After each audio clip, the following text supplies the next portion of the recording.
Good evening, everyone. Second attempt, and welcome to this, the 35th episode of Blood on the Thames, a Vampire the Masquerade Chronicle set in London, England. With me tonight, and even more tired and yet like Carlos of Clan Nosferatu playing Moses. Yeah, that's my state. Peter playing Benjamin of Clan Malkavian. And Philip playing the now very anxious Sarah Woods of Clan Gangrel. why are you anxious? Oh, I think there are reasons. A small matter of a meeting or so. Yeah. Nah. That merciful prince, I think. Oh yeah, I mean, if he's anything, it's Fluffy Merciful. the Prince, as we like to call him. yeah, that is his unofficial name, Fluffy Emrys, Yeah. Emrys, the lovable. Fluffy my Yeah. prince. I believe he, doubled as a Care Bear in a previous life. Anyway, so recap script for. So on our previous episode, Moses sees footage of Alicia. She's confirming that she killed the Detective Sergeant James, and she also leaves a message saying Alan Burr is still alive. Benjamin gets to taste some sweet, sweet Jacqueline blood. And then he wakes from torpor and is distraught to find that Amelia has died. Meanwhile, Sarah is taken to the Asylum Club. She meets Miles Wright and a creepy stranger who is reluctant to give his name. While the constable hunts Alicia, Nancy and Moses decide to hunt a child trafficking ring. They take Benjamin along for the ride. During this time, Sarah is tricked into going outside and is ambushed and dragged into the sewers by the alderman. He's interested in Moses and the prophet. And having tracked down their prey, Moses and Nancy go in, guns blazing. During which the prince arrives and Sarah goes to meet her fate. And that is where we left off. So, Tense. tense. Suspense. God, why are you always tense? Oh no, this is just It's like me. people insinuate like I give you reason to be tense. Fluffy kittens all around, guys. So, Well, who should we begin with?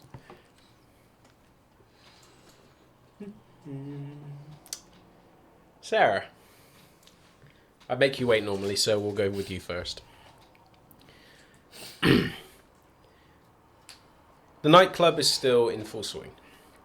Asylum has picked up in the small amount of time that you've been there, even more so in the wake of recent encounters. And although Lisa Ketting is with you, you do still feel the full weight of the meeting that's about to come. Not only because of how immediate her demeanour has changed, but also because you can immediately eyeball from the upper floor a single individual who is given a wide space by Kine and by Kindred.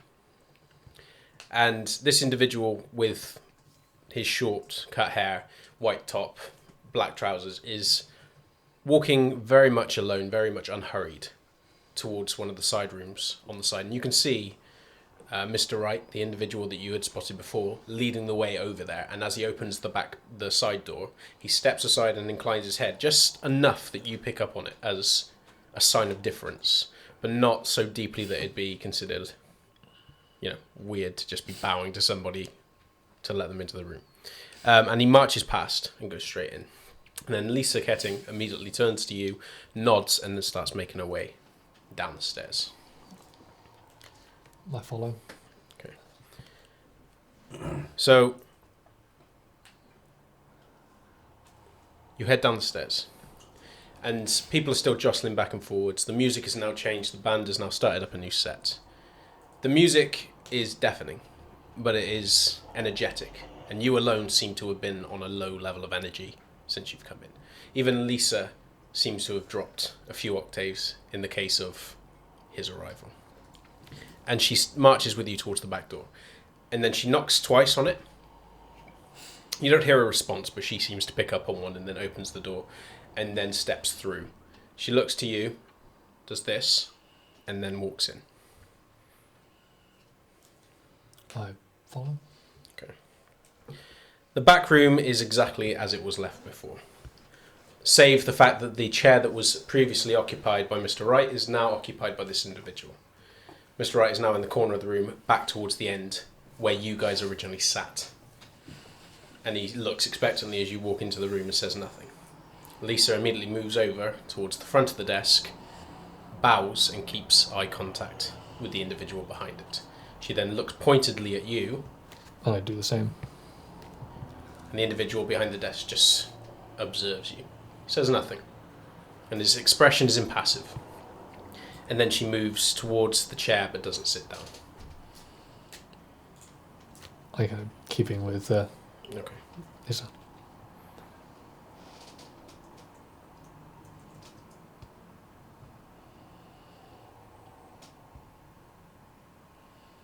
When were you embraced?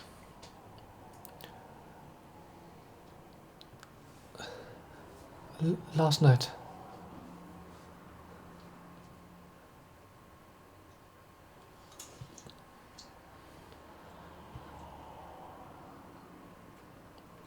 He looks at Lisa. And immediately she shakes her head and quickly says, "Not by the Toreador."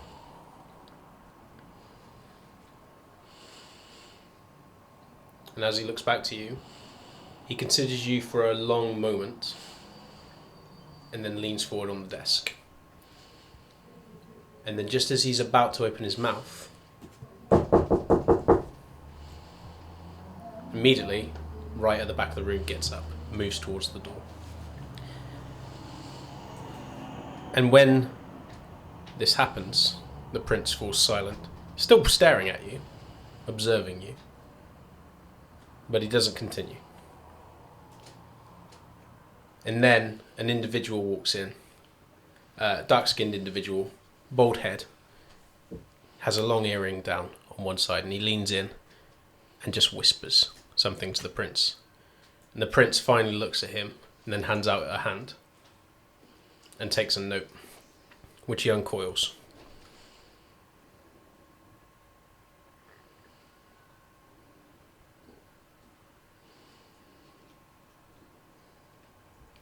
When did they arrive?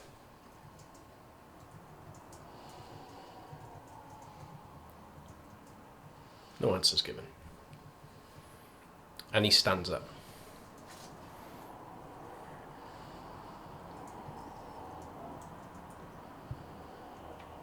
Miss Ketting.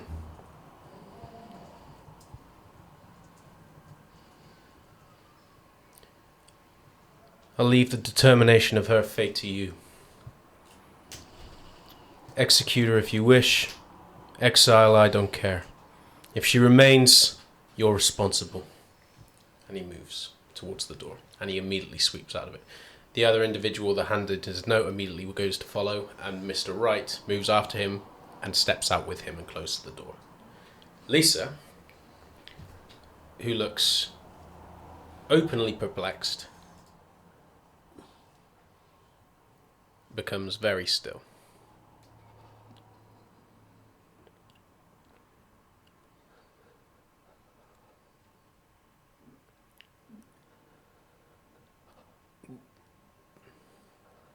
Well, that didn't go as expected. How did you expect it to go? I honestly expected him to execute you.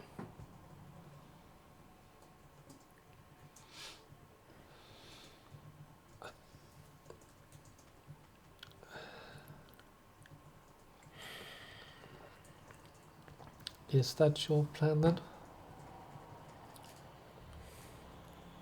I'll be entirely honest with you. It'd be the safest plan.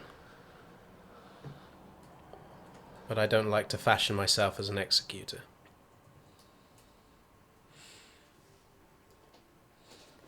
However, if I exile you without you being properly inducted, it's the same as swinging the axe myself. But if I take responsibility for you and you Fuck up? Yes.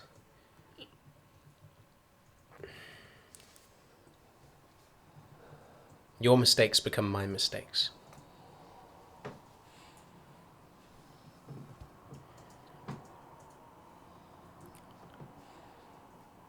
I'm getting tired of this din. Will you join me?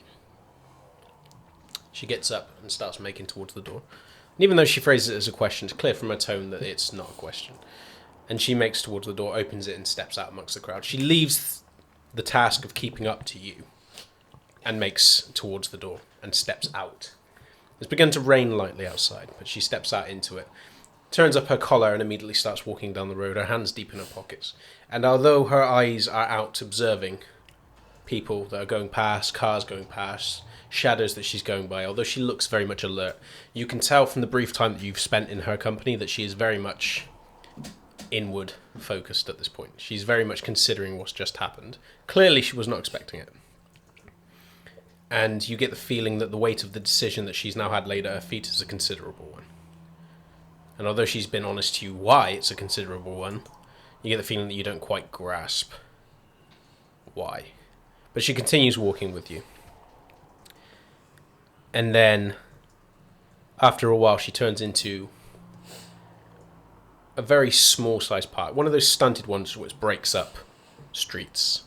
Somewhere where there is a wooden chair just set aside for people to go and sit. One or two trees erected in the place. And it looks more to have been made into an area to act as a memorial for someone or someone or something or someone or someone or something. And as she moves into this area, she gestures for the seat, but she doesn't take the seat herself. She moves towards the other side of the area, listens, and moves back the way she came and listens again. And she does a very slow, subtle circuit. Not physically, but you can tell her attentions are going everywhere while she's observing.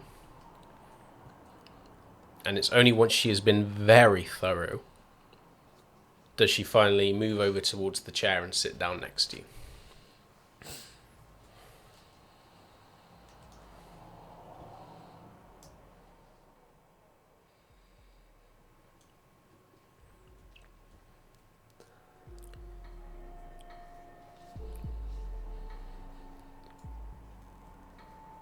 If I let you exist,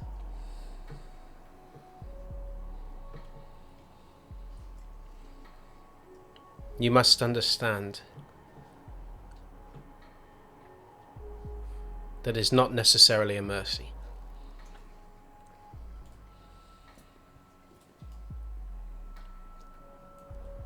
I would be responsible for your education, and I would take that duty seriously. But what I bestow upon you in terms of knowledge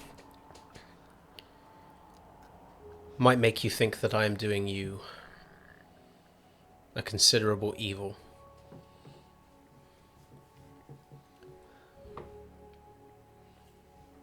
So I suppose the question becomes whether or not rather, how badly you wish to live, so to speak.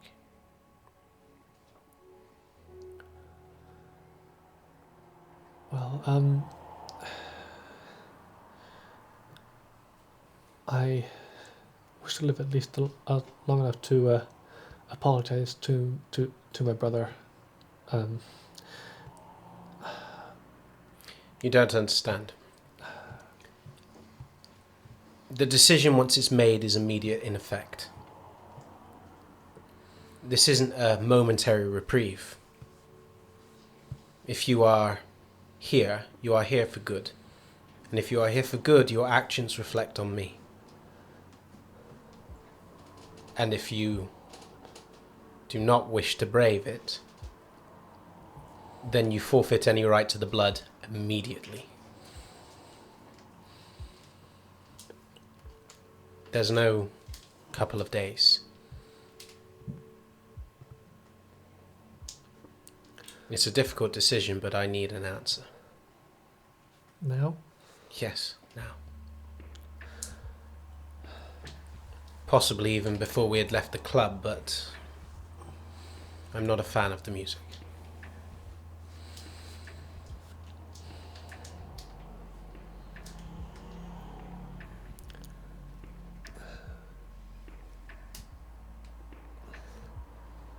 I think I would like to exist.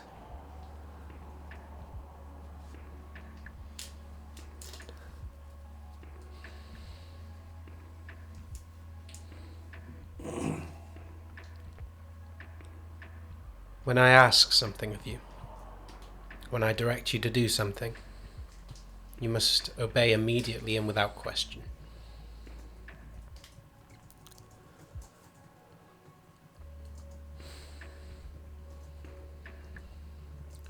Once I'm satisfied, and this is not immediate, this can take years. Once I am satisfied, you will be released as an Eonet. Then, any failings are your own. But until that time,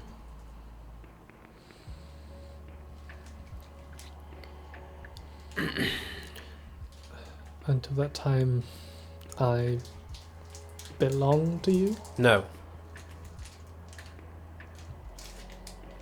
If you belonged to me, I would have made you. I did not make that decision. And I believe that the choice of whether you exist or not was given to you. I do not own you. You do not belong to me. This is merely a favour, but it is a favour with dire consequences for us both if it is not taken seriously.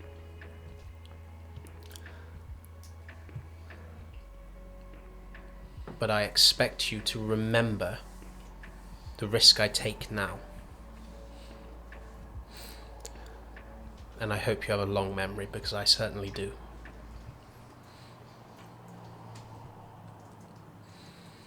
There are other conditions.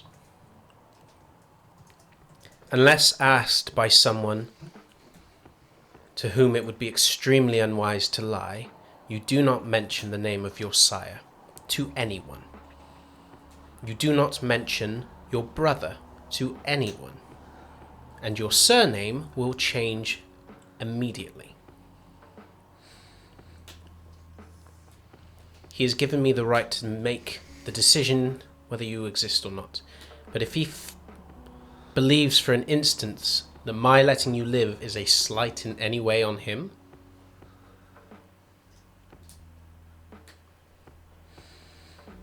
well, I'm not willing to take that risk. I see. Has Jim offended him some way? I don't know the details. I was told the merest of information when I left you in that shop. Needless to say,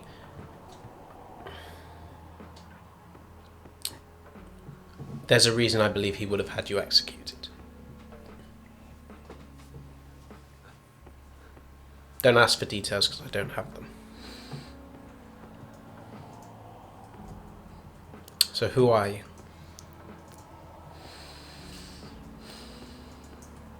Because once we leave this park, that name is your new name.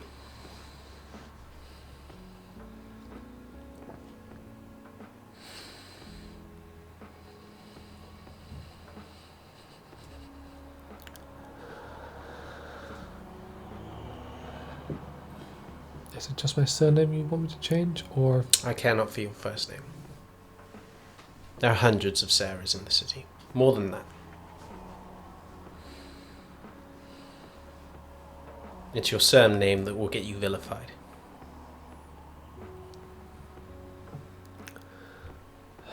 What have you done, Jim? Survive long enough, so I'm sure you'll find out. That's what he's always been best at, surviving. Clearly not.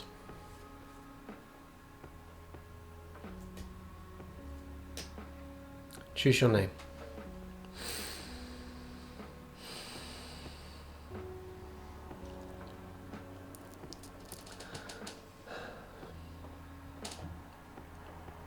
Sarah Matthews.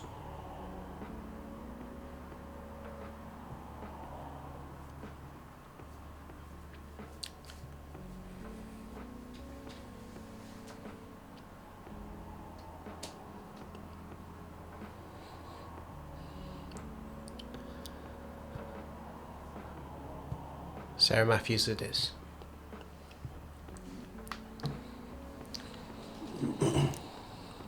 The ones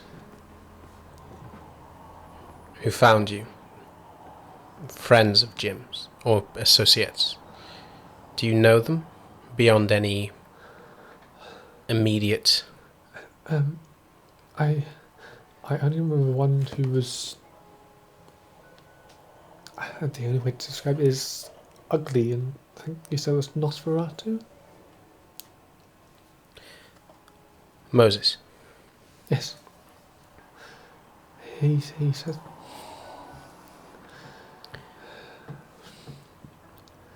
He told me that I looked like my brother.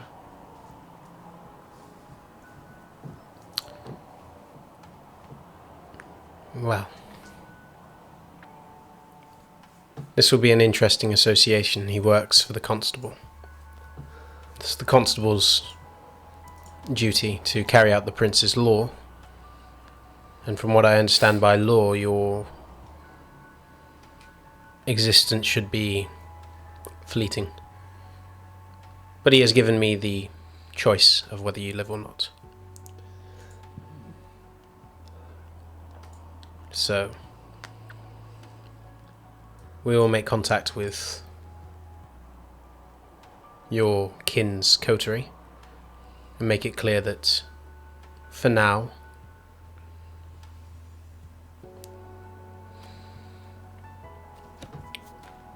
I will request that you remain with them. But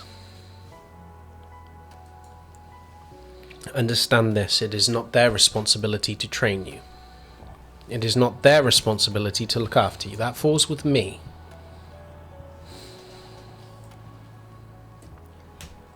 If you cause trouble for them, well, I've seen Kindred vanish for less.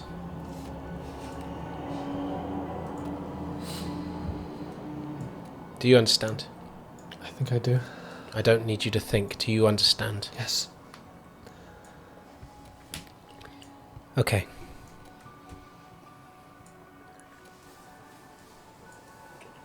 And then for a while she just sits with you. Meanwhile, standing by the door. It's hard to describe Nancy as anything other than a toddler that is waiting for a Christmas present. Mm-hmm. With pistol in hand, she is waiting by the door expectantly, eager for it to be opened. She's looking at you, she's looking at you. You clearly are less... I'm obfuscated. She's looking where you would be. But she's quite eager to go. You can hear the voices going in for the other room. The rest of the building is quiet. I'm also obfuscated, but I obfuscated in front of them so they can see me. So, I believe we just, if I remember rightly, hadn't we just opened the door? you did open the door with 5 points to remain obfuscated. Yeah. So, finally, the door swings open. And as you move in, obfuscated still, Nancy is less subtle. So, in the sense that she is obfuscated, but she kicked the door wide. Great. So the moment that the door goes wide, there is the sound of a clatter further down into the room, just out of sight from where you can see. From a cluster of boxes, desks, and other items which are masking your visual of these individuals. Their voices go silent. And then Nancy, who's waiting by the door, is looking over towards you. He's going. Okay. And she's like...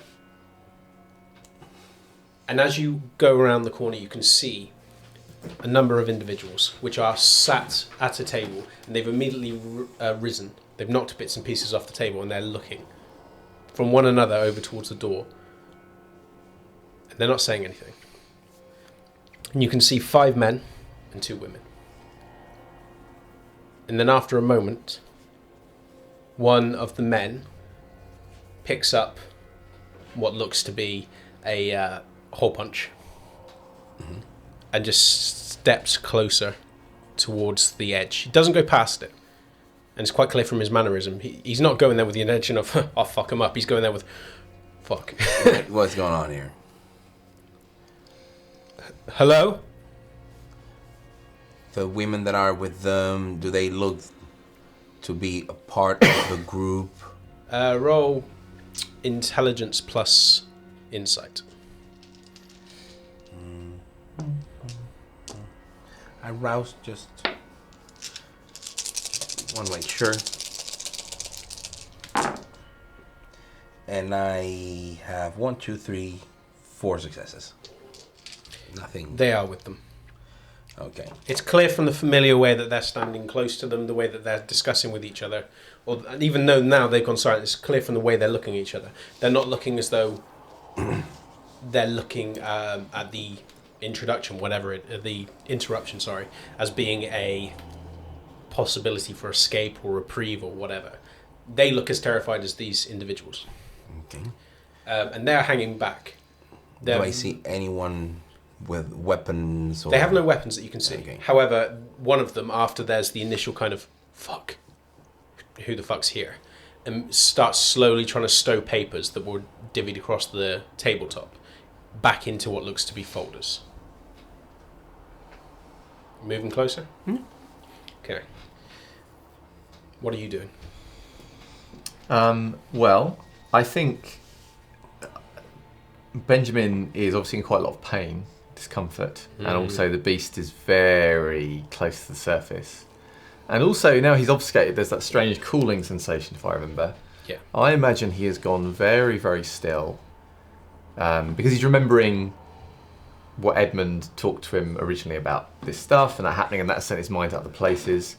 I think he is going to start moving kind of around the periphery of the room to look at these people. Okay.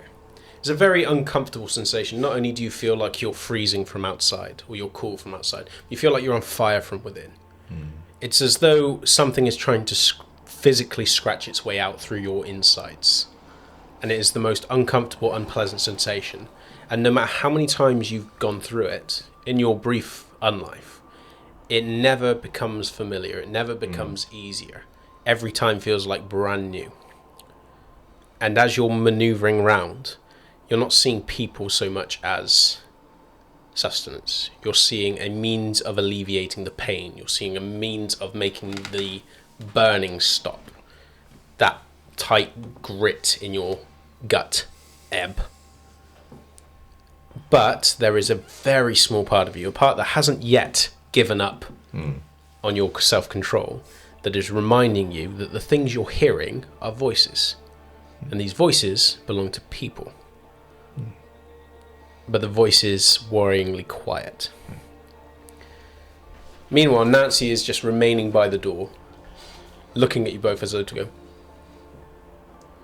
Doesn't say anything. And then she waits, folds her arms. I'm trying to look at what was it on the table. Okay, do wits plus awareness plus 2.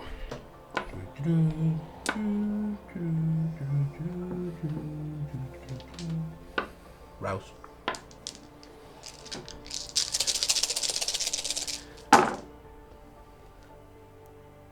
Six successes.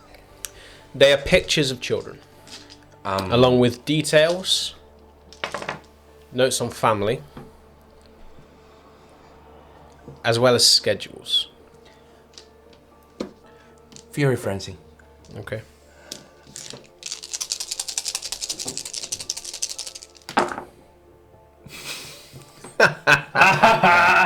Zero successes. Nothing bestial, nothing. Okay. It was a willpower check. I'm at hunger too. I think I'm gonna address that first. Okay. Unless you're spending willpower.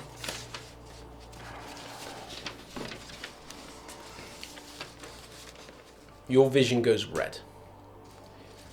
And almost before your eyes, one of the images that you're focusing on, which looks to be a girl of about 13, bears a striking resemblance to Lucy.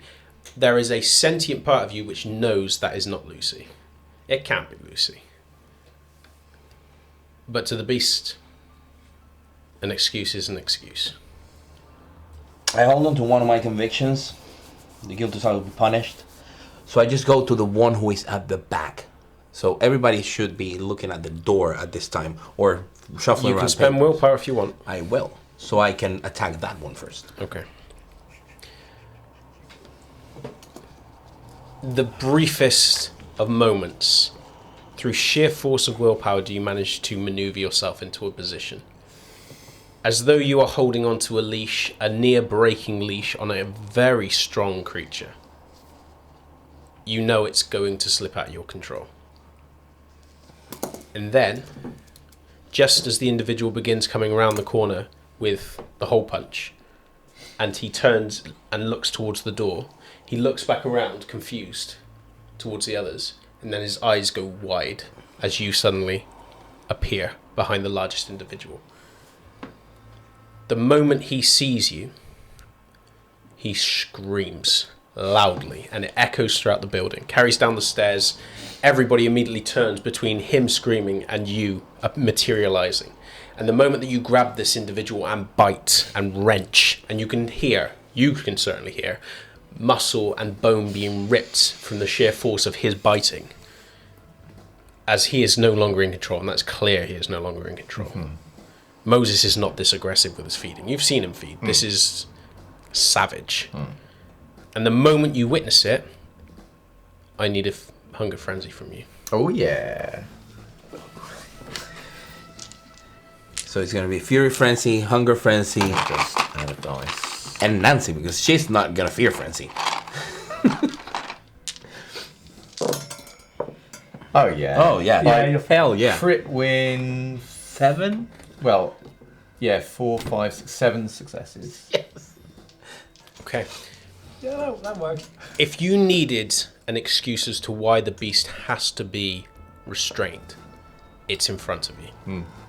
And the savagery with which Moses grabs this guy and wrenches him, and the sheer messiness of the blood hitting the floor. Initially, the beast begins to scream in need. The moment that it sees, the moment that you smell, the moment that the sound of the blood hitting the floor, even the blood making contact with cloth of staining this white shirt, everything is arrayed just so to kick the beast into overdrive. But it also makes the voice that has been reminding you these are people louder. Did you get a critical win? Mm-hmm. Right, you don't need to roll for the rest of the scene in terms of hunger frenzy. Cool.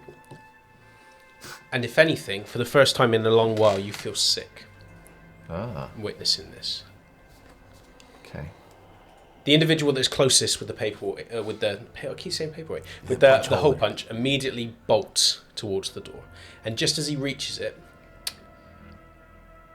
Nancy drops Obfuscate. And the moment he comes within reach, she grabs him by the scruff of the neck, positions him just in front of the door, and swings the door as hard as she can on his head, breaking his neck with a loud and sickening. And despite the fact that she's hit him once, she does it again, and then drops him.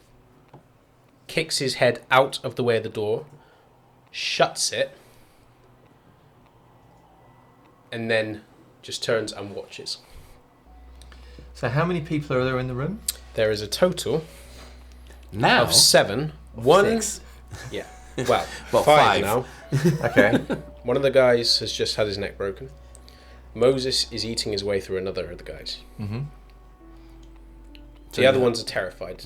Three boys and 2 girls. They immediately make their way away from Moses, trying to bolt towards the door. But the moment they turn the corner and they catch sight of Nancy, they immediately look towards the gun, and then their eyes drop towards their dead companion, who is twitching vigorously at her feet.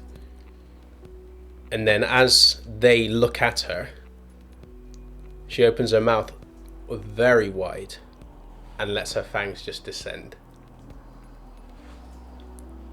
And then she drops the pistol and starts making her way towards her with her hands being rubbed. What are you doing? I think what I'm going to do is, as much as I'd like to do something dramatic, I'm 1 health block away from being an actual corpse. So what I'm going to do probably is, if they're backing away from her, there's a still fresh body on the floor. Mm-hmm. So I think I'm going to go and try and feed on it. Do it. There is absolutely no resistance. The guy is very much dead, aside from the twitching. Okay. How much do you want to take?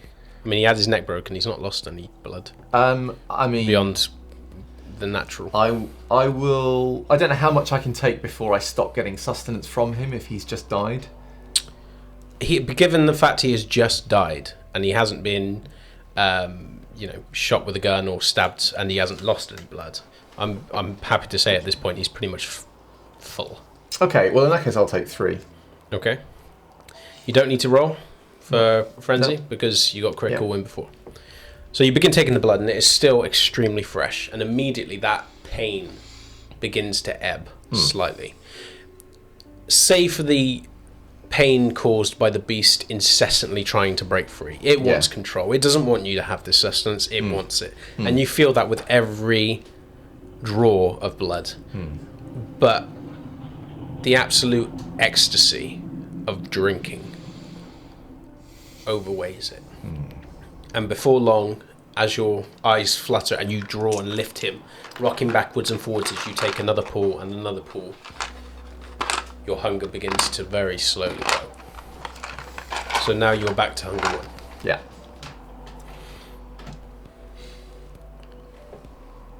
So Let me know. Well, you are just feeding. You're in frenzy. let me know when this one's done, because then I'm going for the next. I think Fury Frenzy is until the object of your fury is no longer.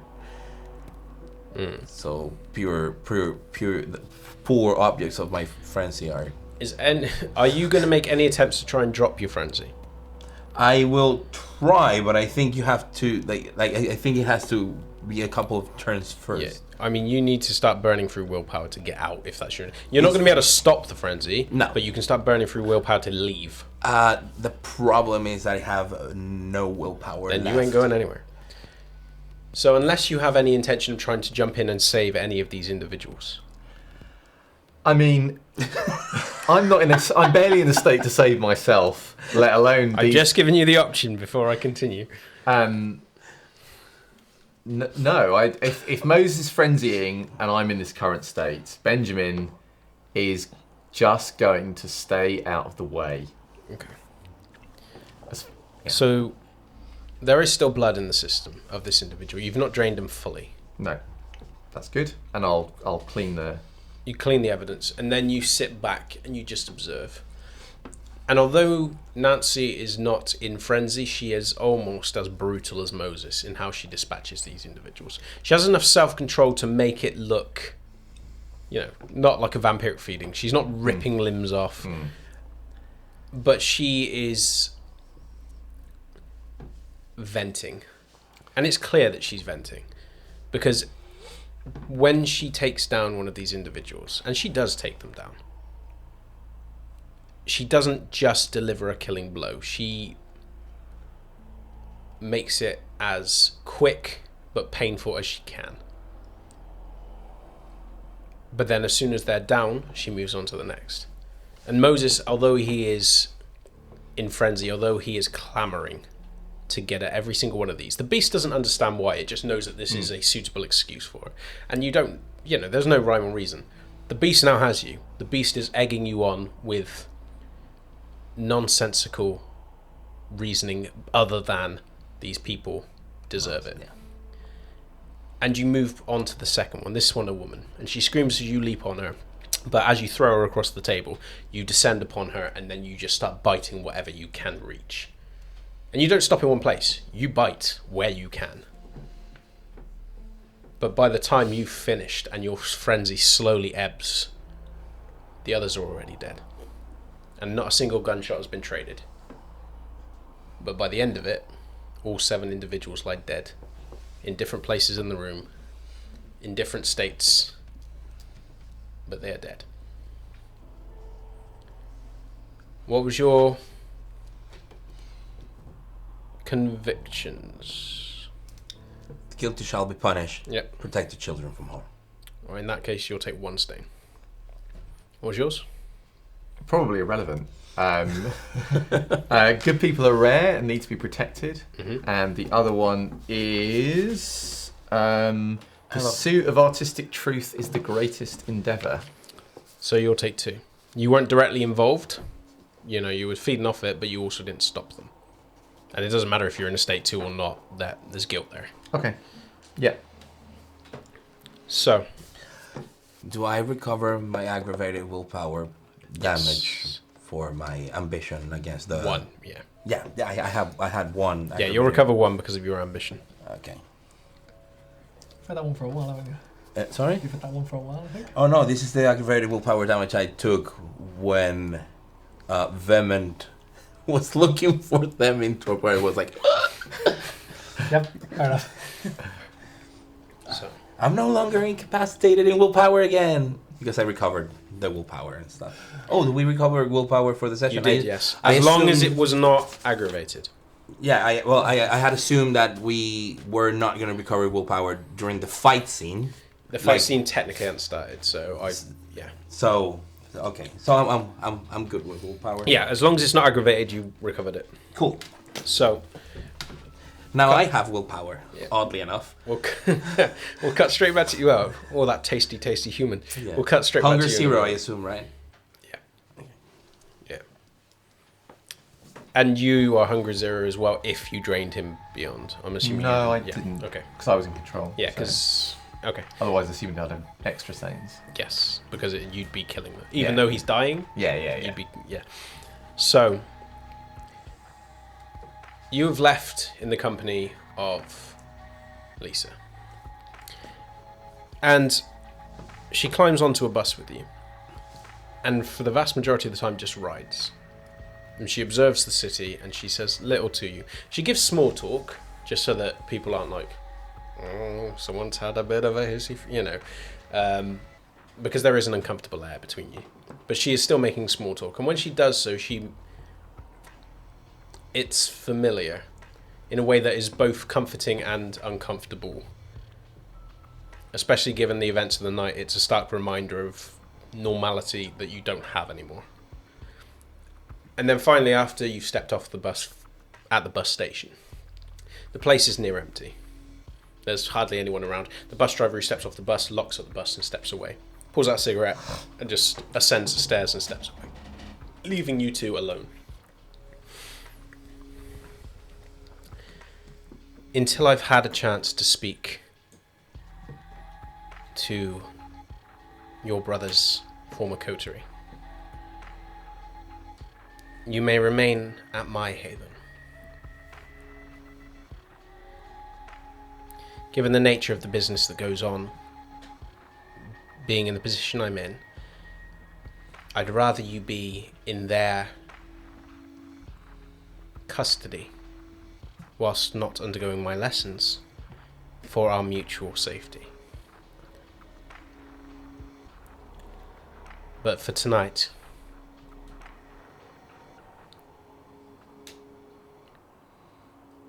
you don't look hungry.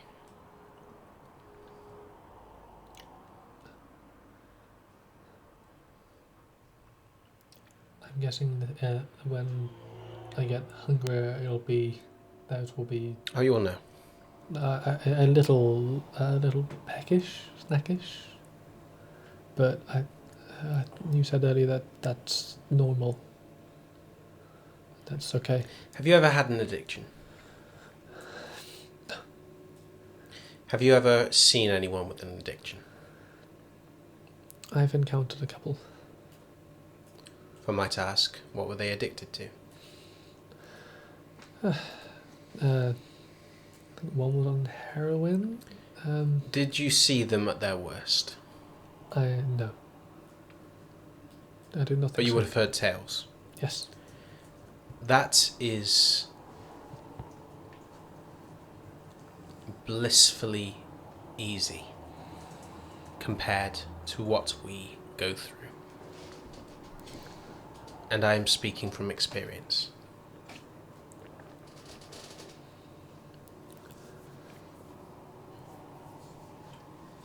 So we should keep it in check. There is a reason why we do what we do. And it's not,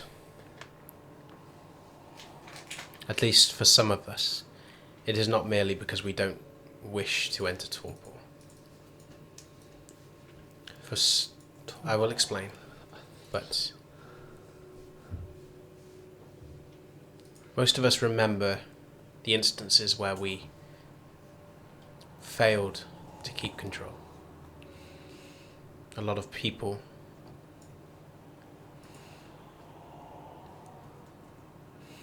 lost important people the first time they lost control. It only needs to happen once. For your sake,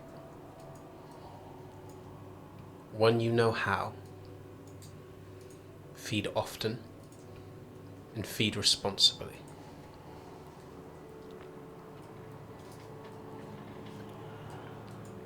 It also lessens the risk of breaches. Breaches to the first tradition? Masquerade. Masquerade. The most important of the traditions, and the one that is, by following it, likely to keep your head on your shoulders. In a literal sense.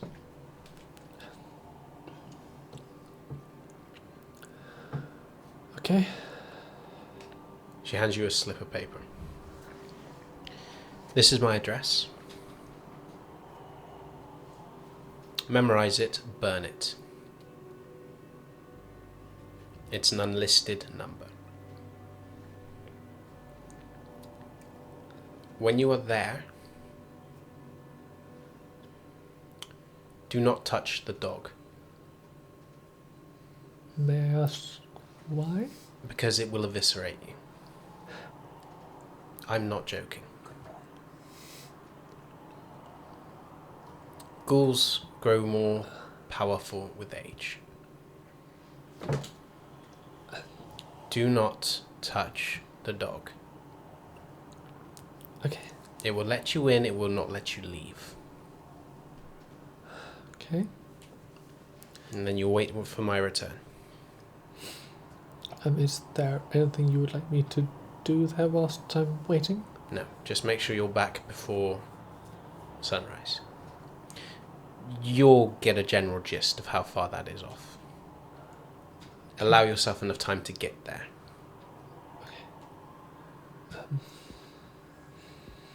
Till then, the time's your own. Do you need anything else?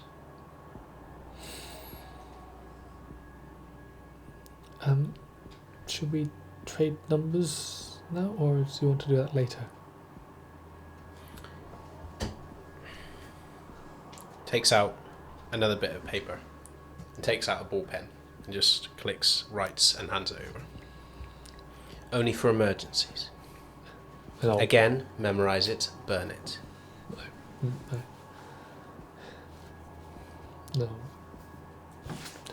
Good evening, Miss Matthews. She turns and walks off.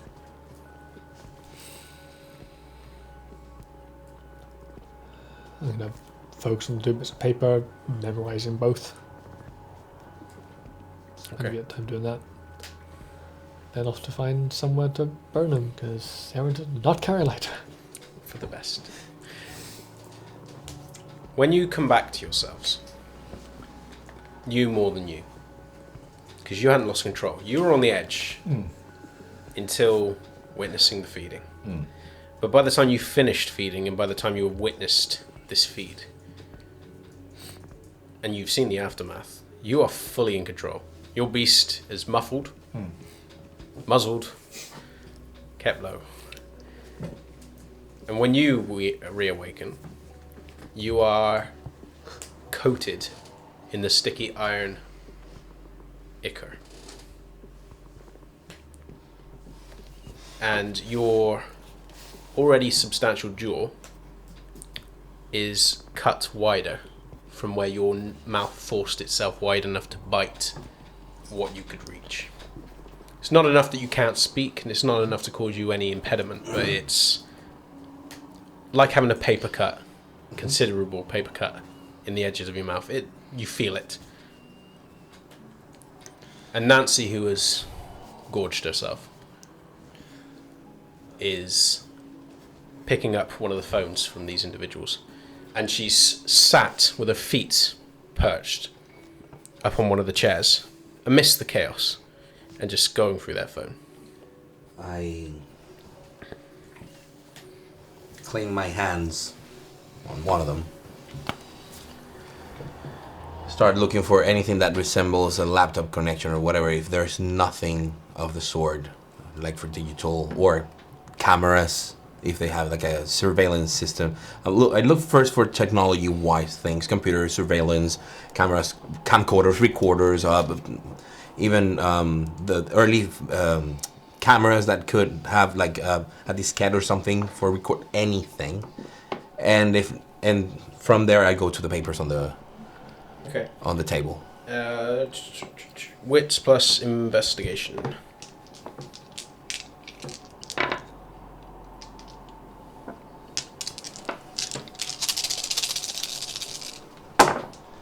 That is just 3 successes. Okay. You do a pretty thorough check. I mean, amidst the bodies, there's not a lot else that can really mask. There is no surveillance. There is no computer port. You get the feeling this place hasn't been properly, this room at least, has not been properly used for a while. And there's a reason why they've used it. But there is evidence that this is a place where they've met regularly. There are, whether it's little pages with sketches, notes, whatever to hand, old coffee mugs that have been used. There is evidence that this place has been used pretty regularly. But there's no other noteworthy evidence of anything substantial aside from the papers, which at least 80% of are either ripped or bloodied. Try to salvage what I can. So you manage to get up most of the bits and pieces and try and slip it away as well as you can, but given that it's covered in a red sticky substance, it's very difficult to peel the pages off of one another and keep them legible.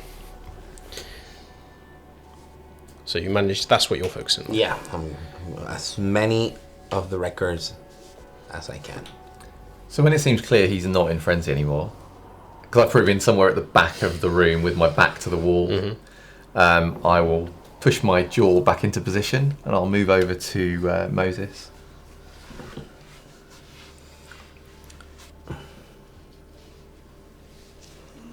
How are you feeling?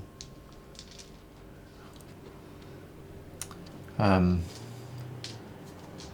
little sick, I suppose.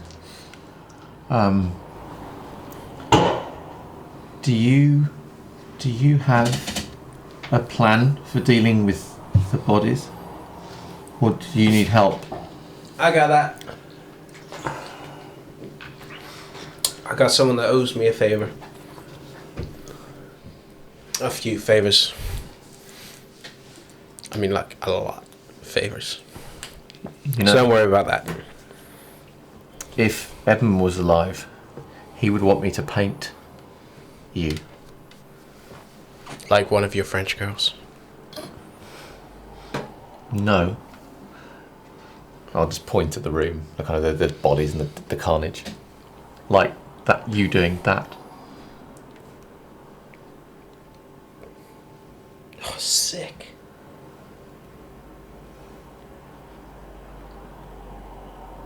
She just goes back to ignoring you and goes back to the phone.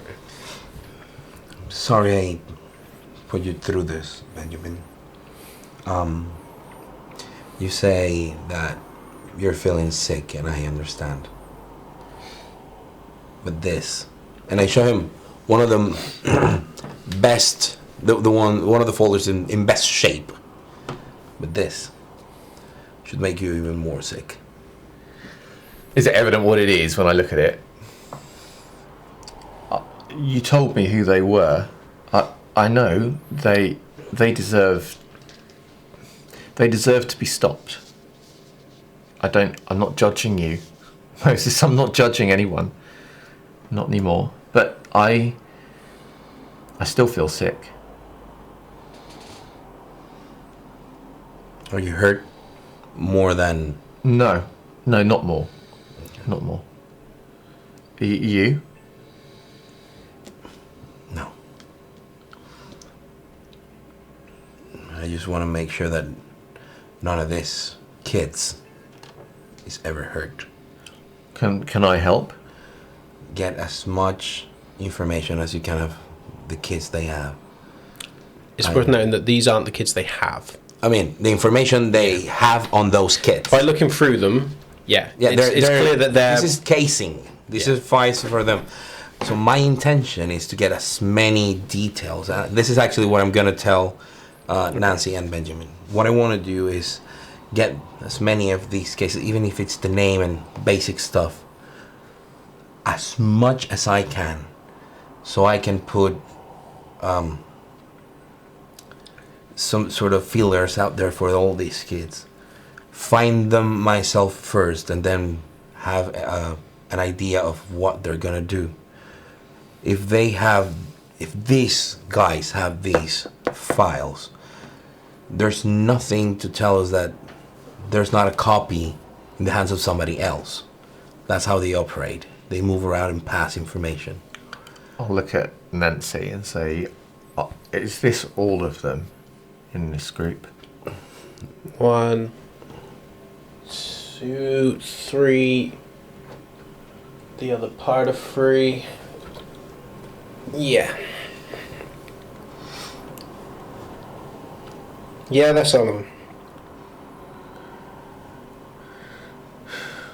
Then we're gonna give that information of all the kids we have To the police? to a former police officer.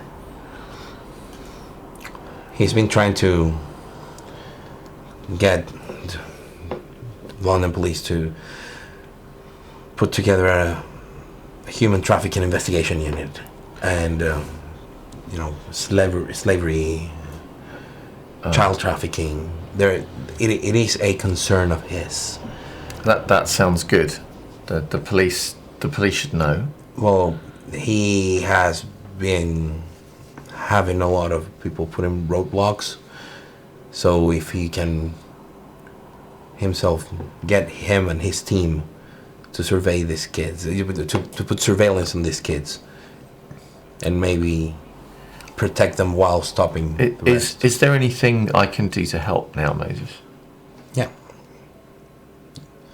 Help me get the blood out of most of these papers, and try to write down whatever you can. Can we take them to another room? Yes, let's do that. The papers? Or the people? No, Nancy said she's dealing with the people. Benjamin wants to get out of the gore room, basically, into a room without gore.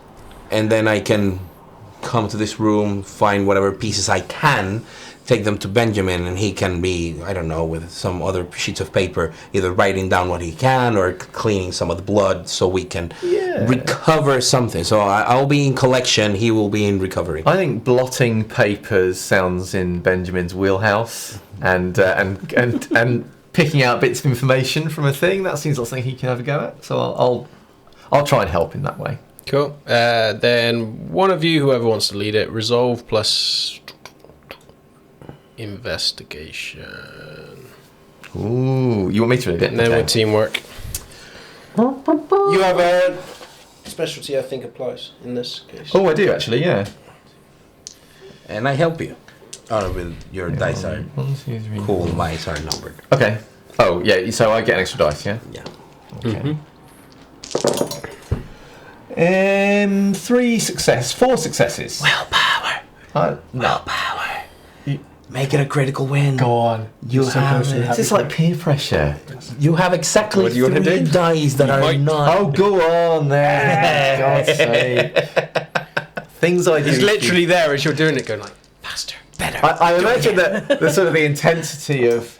Okay, critical win. 4, 5, 6, 7, 8, 9 successes. 9 successes. Critical win. Come on. Come on. Even the pages, which are bloodied, you manage to get. Sorry, I'm offended. Damn it, a misimbalance. That's unhard. That's hard. Sorry. 9 successes. Critical win. Sorry, I justify the willpower spend because Benjamin wants to try and salvage something of, Like as much as something possible, of good out of this horrible, horrible thing that he's been involved in. So Yeah.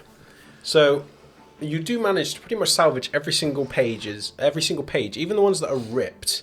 You manage to, obviously you can't magically mend them, No. but you manage to get all the pieces together that has the vital information. I mean, they're still stained red, Yeah. and short of having them air dried, you're not going to stop them from sticking to one another. But you do manage to get all the pieces together. I'll get nice and obsessive about getting all the details and get it all neat, getting it sorted out. Yeah. So you managed to work through it, and with Moses on hand, you managed to get all the bits and pieces together, move them out of the room, whilst Nancy is there going through all of their phones, quite content where she is. After she finishes with her phones, in one of the many trips back and forth getting stuff, you want me to run traces on, records on? No, I can do them. Cool. Plus, this makes me feel so much better. What? No, they're just sick fucks. I kind of want to respond to this guy. Who's going? What? Someone that's interested in one of them. In which Give one? me an address. Interested in which one? I don't know. Doesn't matter, does it? Send.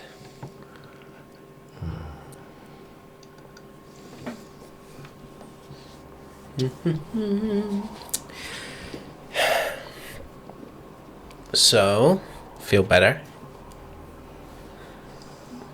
Oddly enough, yes. Good. This is the only...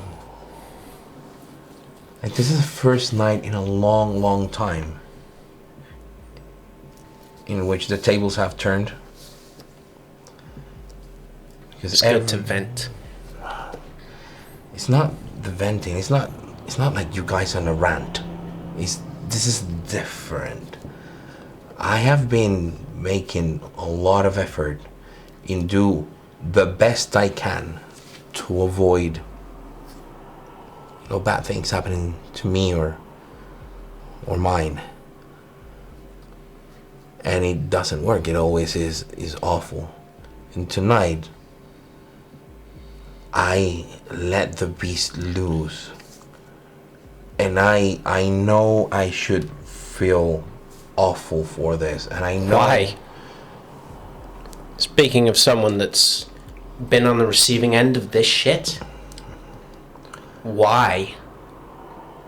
That's the thing, I don't feel that way. Good.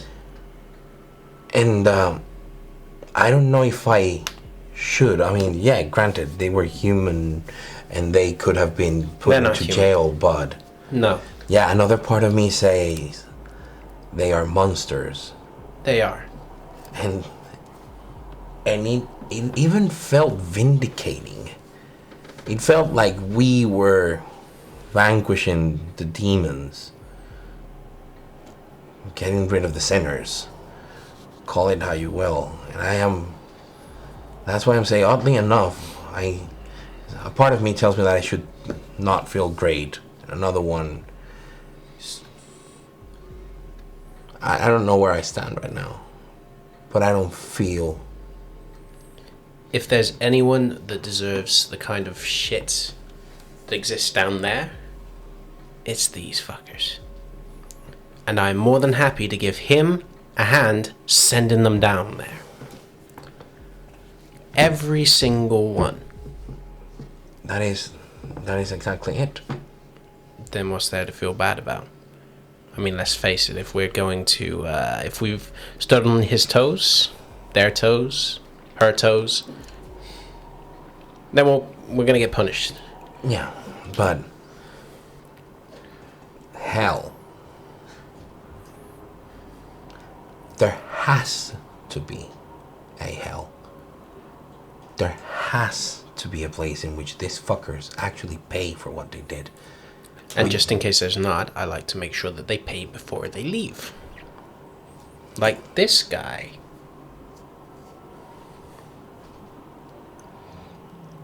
I know this place. Which place? And I just go around to see what she has on the phone. Mine. All yours. I'm not going anywhere. I have to take care of Benjamin. He's in no shape. It's a place about 40 minutes walk away from the crossstands. Oh, okay. So south. Yeah. West. Southeast. Southwest. Yeah. Okay. You know what I mean? Be there tomorrow night. There was something I would have liked to do with this, guys. Keep one alive for information. I wondered about that, There's, but you said you got them all. yeah. So Well, apart from buyers. That's the thing. And those buyers will find other rings. you know what you were saying about before about them suffering. I was thinking, isn't it a bit about like hunger? Because there's a need to feed, isn't there? We have to feed. We have to. Mm-hmm. But it's bad if we let the beast do it. We should be the ones to feed, shouldn't we? Not the beast. Mm-hmm. And so there might be a need to stop these people, but we should do it, and we should do it in a better way, shouldn't we? Well, I do agree with you. I'm not judging what happened with you, Moses. I know what it's like when you see something wrong, something horrible. You can't help but get angry. I'm just saying that I think there's a difference, and I think it's good to know the difference. Don't you think, Nancy? Sure. I'm going to be looking at her very intently. Do I think she is bullshitting me?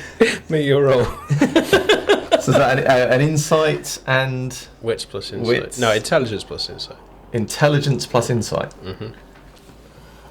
Okay. Because you're trying to make a reasonable deduction from I science. mean, she sounds pretty flipping sarcastic, but wow, it's my night tonight until I need something really important. So that's 4 successes. Okay, so specifically, what are you trying to gauge? She was like, sure, like I totally get you. Yeah, of course. she seems to be agreeing, but Benjamin doesn't believe her, and does his because he's not great with people, but he's trying to fathom whether he Believes her about the fact that there has to be a difference in the way you dispense justice. Like this could be done either smarter or better. Because he's not having a go at Moses. He's actually, in his own way, having a go at Nancy. 4, yeah? Because Nancy wasn't in frenzy, and Nancy was like taking pleasure out of beating them all up. So he's kind of trying to say, hey. Okay. You got 4 successes. Yeah. Okay. You get the feeling that she does agree with you. Okay. But you've also deduced very quickly that she does not see these people as humans. Okay. And she's already stated there is a personal reason for that. Okay. Yeah, that's probably why Moses is not feeling bad when he thinks he's it. But he has not rationalized it to that level. Okay. So Benjamin will just look away. When he realises that, he'll break eye contact with Nancy. Okay. So after she's gathered the phones and she's stowed them away, she goes and collects the pistol. And then she pulls out another phone, which is hers, and immediately starts making a text. There's almost an immediate response, and then she sends it again. And then another one. Then another one.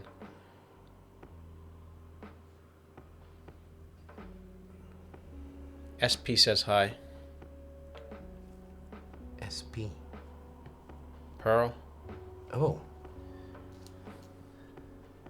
Tell her I owe her a visit. It's been a while since we chat. He owes you a booty call. Send. Yeah, she's up for that. Yeah. I do owe her a boon. Sorry, I'm your wingman, woman. Yeah, it's okay. Wow, she is filthy. Yeah, she is. You should see her in the deep web. I mean, if she was hotter, yeah, but I think these are all done now. These papers. Can we go? I'm done. Oh, brilliant. I assume she's getting Nancy's getting the people to sort the bodies. Yeah, that's who she was messaging a moment ago. We're gonna take as many of the papers that are sorted and dried or dry-ish or whatever, and they'll be in neatly organised piles, probably relative to how salvageable they are, but also how angles- relevant information. how relevant, yeah, okay. I take, well, like the basic stuff, like while we're doing this, because we're taking our time. If they had like any idea, I just write down the details. So when I go back to my haven, my other haven with the lab, the computers, I can run past transactions, movement properties they own, cross-reference them, so I can maybe track potential past buyers. Okay. So I'm gonna start going. I am. It's going to take a while. Oh yeah, this is going to be like, this is a long-term project. Yeah. In which I assume that I am close, or at least closer to the center of the web, but this is in time, so I'm just gonna go outwards to previous buyers and the way these guys acquired their fortune. Probably help myself with some of it now that they're not gonna use it, and fund, for example, the, I don't know, repairs on the church. Okay. Or on his gallery. Bzzzt. Which one? Katia. Oh, Bzzzt. hello. Are you coming, Moses? Sorry, I got peckish. What did you do? It's sorted and I'm on my way. You're in Trillans, right? Yeah, we've been here for a little while. Sorry, I'll be right there. Okay, see you in a moment. See you. I think we should leave.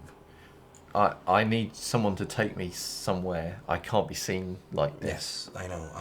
Where do you live? I mean, I can find out anyway, but... No, I think it's best to take him to my condo. Actually, I would like that, but I need to go back because Back where? to my flat. There's someone needs looking after because it's just me now. I have to go back. Cool. So I'll bring the van. You get what things you need and go meet... Coterie mate. Sure. You go meet her and... Oh, Katia? Yes. Oh, how is she? That's what I'm gonna find out. I mean, it's been a while, and I am not sure she knows about Jim, so I'm gonna tell her. Yes. Yes. I miss her. She's so. I'll glance briefly at the room. Civilized. And then We might take offense at some point, but it's okay. Don't worry about it. From where we are, how close is Camberwell, or how far? 30 to 40 minutes, depending on how you travel. Okay, if we go, like, if I ask Nancy to just drop me there and then we move on. Cool. Yep, I'll drop you first. Yeah. Then we'll drop you off. thank you. And I'll see you tomorrow night at the church. I might be delayed. Yeah. See you. Oh. Just text me. I might Yeah. need I will. tomorrow End of the night, I'll probably go by yours. or tomorrow night. Okay. Or I don't mind either. And you got my number. Cool. Cool, let's get this show on the road.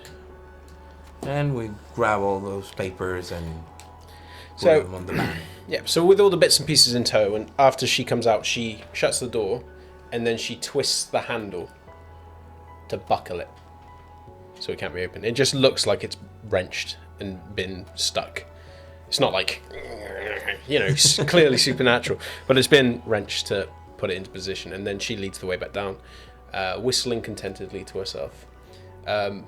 Roll wits plus insight. Wits plus insight. Yeah. I'm trying to deduce whether or not something might work in this position. Can if you wanted to. I might need the specifics on the ruling again. Do you want, as in the pools involved, or something? No, the actual specifics in the ruling. The actual power. Basic. Do you want me to just say what it is, or do you want me to be vague? Phil, could I borrow your book, please? But we'll go back to you in a moment. So you're heading downstairs as well, yeah? Okay.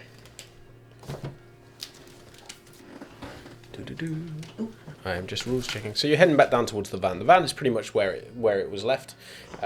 Nancy does vanish to go and collect it and bring it back round.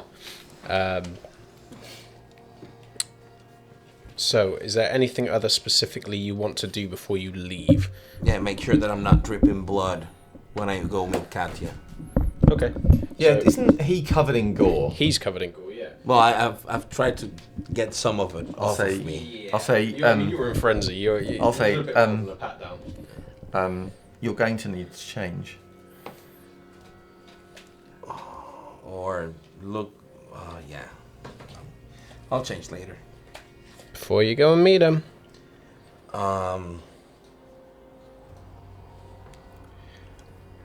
You look like something out of a cheap horror movie in those clothes. I'm sorry. Yeah, it's not that I have many changes of clothes with me. What? But aren't you going back to your condo? No, I'm meeting Katya in our domain. Well. Yeah, you can roll. Yeah. If you want. Against who? Her, assuming that you were actually trying to gauge whether Oh, I she's see. been Going honest. back to. Oh, no, not for that one, while she's walking with you. It's entirely up to you, you don't have to. No, I don't think I don't. Cool, alright. But thanks. I'll keep it in mind. I'm just trying to remind myself you've got it now. So, Yeah. So I will make sure I'm not carrying anything critical in it, and I will take off my jacket okay. and hold it out to you. I'll take off my very bloody shirt. Dry myself with some of the paper, not the papers that had things written. It's like, oh no! The paper Yeah. towels. Dry myself with some of the paper towels, and then put on the coat, just like without a shirt. And then now that we're in the van, I grab my slingshot, my slingshot bag with my laptop and all of my stuff. Put in it the gun that was unused. Okay. So that's good. Still have bullets. Your trousers are still a problem. Yeah. Like with paper towels, I'm going like. It's like, don't worry about it. I am worried about it. That isn't going to do the trick. Yeah, but I don't plan to be seen.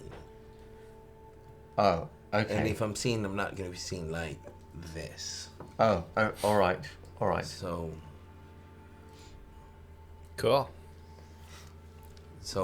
it just, And you get. yeah. So you begin clambering into the van, To the Trillins. and she begins making her way. I let her know we're going to Trillins. Probably she knows where it is. Is that the place where Hardcore went? Yeah. And drives. So, Yeah, I'm going to mask of 1,000 faces facing. I figure. we are going to quickly go into the break slightly earlier, just so that I can get into the swing of things without breaking it up. So we will now leap to the break. Just as a heads up, guys, before everyone vanishes at the end of the show, we do have an announcement and stuff, so stick around afterwards for us. Just for a bit longer while I got your attention, and then we'll let you go. Okay, it is over to these guys. relationship map. Da, da, da, da. So there's not a lot to add to the map, but observant people will now notice a string attaching Sarah to the alderman. Yay! It's the string everybody wants to get. And the other addition to the board is Miles Wright, who we'd heard of but we'd now met, who is currently unstringed. Yeah, that guy from a mysterious clan. Yes. Like we have What clan could he be? I just don't know, but yeah, we don't know yet, but that's the thing. And I think But I think if you are one of the disaster ghouls, and you're a patron, you should know Yes. the clan of this man. Yeah, you will know more than us. Which annoys me. Which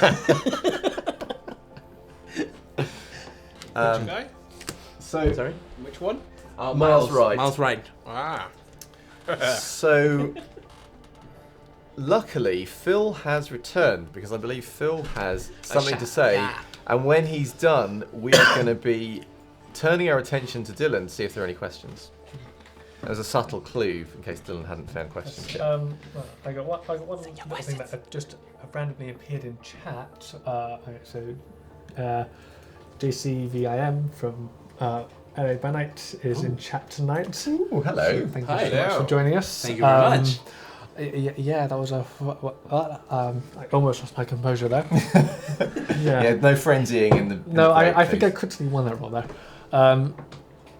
But from a personal announcement from me is that I'm going to be live streaming running a tabletop role playing game this Saturday. First one that I'll be running. DM Phil. Yes. Yes. So it's going to be on the Stratus Academy channel this Saturday at 6 p.m. UK time or 1 p.m. Eastern time. If you're there, and I'm going to be running the Dungeons and Doggies one shot. Who will let the dogs out? So and it's hilarious. It's so much fun. Yeah, I'm excited, terrified, but yeah. You'll do awesome. Yeah. So yeah. Cool. If you're, I'd love if you would be able to join me there. Yeah, we'll try to find a link for you Yeah. to tweet later so you can smash it in Yes. and watch it on Chronicle's Academy. Yes. Yeah, that's it from me. Nice. So, Dylan, are there any questions? There's one for Carlos mentioning how you just got off your flight. Missing Reason wants to know how your trip was. Oh. My trip was very good. I caught the red eye from Orlando International Airport all the way to London Gatwick. So I have been awake since yesterday, effectively. And when I landed, my body clock says that it's merely 3 in the afternoon or something like that, but I've been awake since 11 p.m. of the previous day, so I'm starting to get into this state in which I have to go to bed and go to work tomorrow. Other than that, everything great. Thank you for asking. Nice. And the only other questions I've got so far is from Mitch asking what your favourite kind of takeaway is. Oh, that is a killer, man. Okay, so there is something odd about Chinese food. That Chinese food in Venezuela is not Chinese, apparently, because it tastes different. Every country I go, Chinese food is very similar. Especially when I went to China, I tasted Chinese food. But then in other countries, all other countries are like similar. And when you go to Venezuela and ask for Chinese food, it has a very distinctive taste. And it's super good. Or at least I think it's like super good. See what you're trying to hit there. So it's like, I think my favorite takeaway is Chinese food if you're in Venezuela, because the Chinese people who live in Venezuela, I don't know, probably they use local products and it tastes better. I don't know, that's I think my favorite. I feel like the internet's about to rise up and have this contentious rage war. Yeah, I mean, it's really different. Like, it tastes nothing like the rest of the Chinese food I've tried. Okay. Thanks. Okay. And for if I stand go for my standard go for takeaway is a Chinese, to be honest. That's where I will stand and go for takeaway if I'm because it's that Chinese, and I always surprise my housemates by how much I put away. You can always eat a lot of Chinese food. 15 quid's worth. Oh, no. That's a lot of food. Yeah, it is a lot. How about you, Peter? I mean, this is a bit of a killer question because I love food in nearly all its forms, you know? And I guess it depends on the day of the week and my mood, and also where I am. So normally my favourite takeaway is the best takeaway in my local area. So right now it's probably fish and chips. Oh, yes, yes. Because the chippy is excellent. We have a local chippy that is amazing. Yeah. But ask me somewhere else, I might tell you curry. Ask me somewhere else, I might say Chinese. You know, it varies. But obviously we could have a side stream about what our favourite takeaway is. It'd be a bit long, but you know, it'd be good. What about you, Dylan? I don't know. I'm not important in this. I've got other questions. Yes, you're Okay. How about you, Titus? Either a burrito Oh, I like burrito. burritos. Nice. or Indian. Yeah. Nice. You know, proper vindaloos and Oh, fowls. no. And all the- God, I yes. love it. Yeah. The hotter the better. Oh no, hang on. Nope. The hotter that I So- will die on that hill. It's going to be You'll die alone. It's going to be a long and very violent stream. Yeah. What is our favourite takeaway stream? Yeah. So what? And you say you have more questions? Yeah, so So what's one Mitch? of them is what would be the name of the Prince of Swindon and his or her clan? The Prince of Swindon. Oh my god. I believe I can fly. I can fly. Yeah. Okay. Alright. So, if you're asking for Prince of Swindon, you're assuming Camarilla. Swindon should have a Tremere Prince. Given that it's one of the nexus for railroads, so they can always go like, there's a lot of traffic and movement around there, and you could also potentially give it other more mystical connotations. Swindon it could be a good Tremere enclave. I would assume a name that says Swindon, something like Sean. Yeah.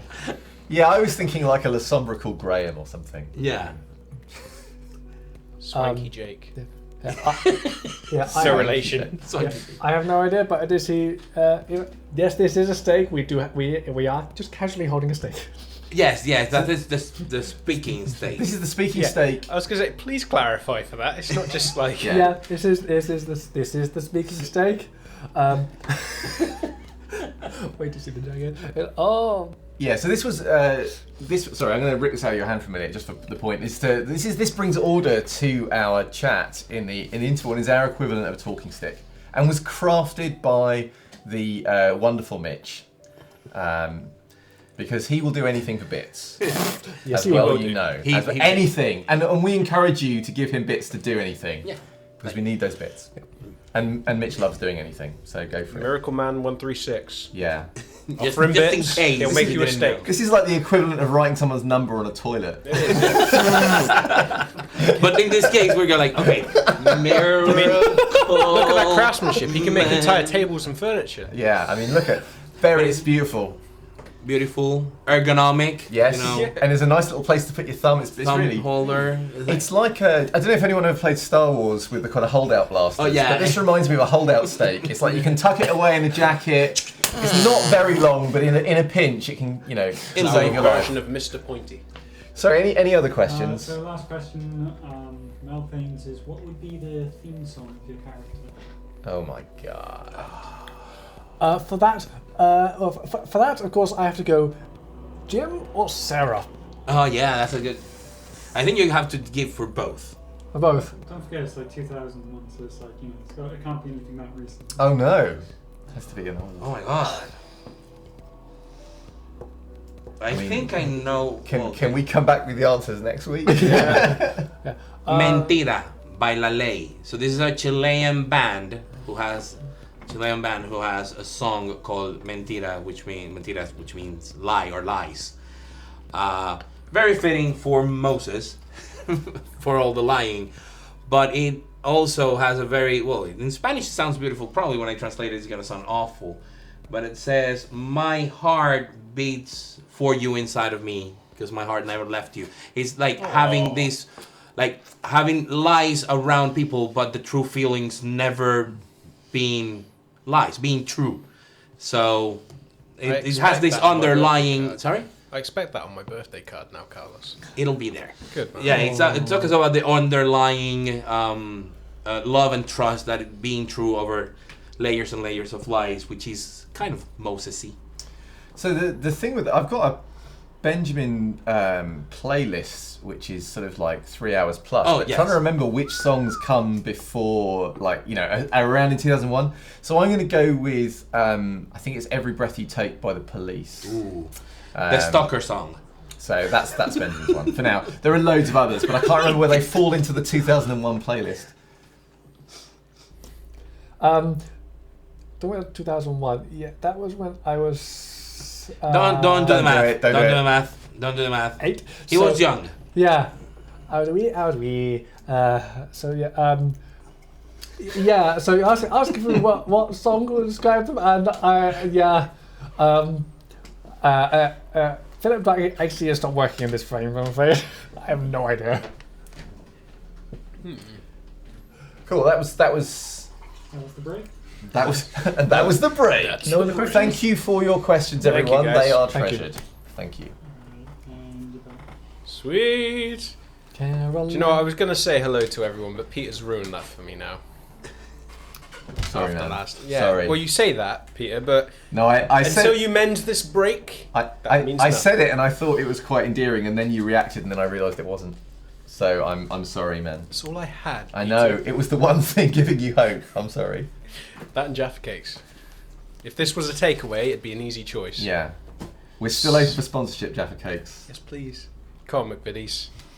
So. Oh dear. Anyway, we're going to jump straight back in. So, with Nancy at the wheel, she begins straight taking off down towards the area of the city where the ruins of the Crossed Hands lies. There's still heavy police activity. Even now through the thin layers of rain, you can see police vehicles going back and forth. They're not cemented in one place. They're not occupied around the Crossed Hands anymore. But then again, they don't have to be a considerable nuisance. There's more than a few people which are lingering close by that are moving back and forth to see the article of interest, this building that got blown up by whatever they've tried to justify it as. And that in itself is a nuisance. But as you drive past, Nancy pays them no mind. She's already got her headphones back in, she's already listening to music, and as she turns around to the corner, she stops just shy of where Trillins is. And then she stops, leans back over the chair and looks at you all. I open the van, thank her. I'll text you, Yes. and then I drop off. Leans back, grabs hold of the door and swings it shut. And then wheels away. So, where am I dropping you? I will give her the address of my flat. It's not a bad place. How No. much do you make as an artist? Well, I had a very generous. I have a patron, so it makes life easier. Cool. Okay. And she begins taking off towards your haven. It doesn't take too long to get there. She's probably a little more slick on the roads than you're comfortable with. Yeah, I'm not comfortable at all in the van with Nancy, for lots of reasons. Wow, man. Wow, if she knew that, she probably wouldn't care. No. And she continues off down towards your flat. And then stops the van, turns, opens the door for you, and gestures for you to get out. Before I get out, I will kind of just look to check the street is empty. It's not like barren. There are people moving back and forth, but your immediate vicinity is There's empty no one now. between me and the door. No. Then I will go. Okay. And the moment you've stepped out, off down the road. Music blaring a little louder than it was when you were in the car. Oh, it's So quite she does have some, considerate. yeah. And then you make off down towards your flat. You head up straight up there. There are no other people between you and there. And it's quite a sigh of relief that you've managed to make it there without any... Because, I mean, you're a mess anyway. Mm. So there's always that moment where whenever you hear footsteps, whenever you hear noises, whenever you hear a door rattle, a chain go, there's that moment of, fuck. Yeah. But you managed to make it to your door. Quickly unlock it and step inside, back into your flat, which is dark. Okay. Well, I'll put the lights on. Okay. The moment you flick the light, you realise that there is someone sat on the sofa with their back to you. Can I see their head, like the back of their head? Does it look like the back of Edmund's head? No. In that case, I'm almost certainly more relieved, whoever it turns out to be. Probably. I mean, I'm like 99% sure.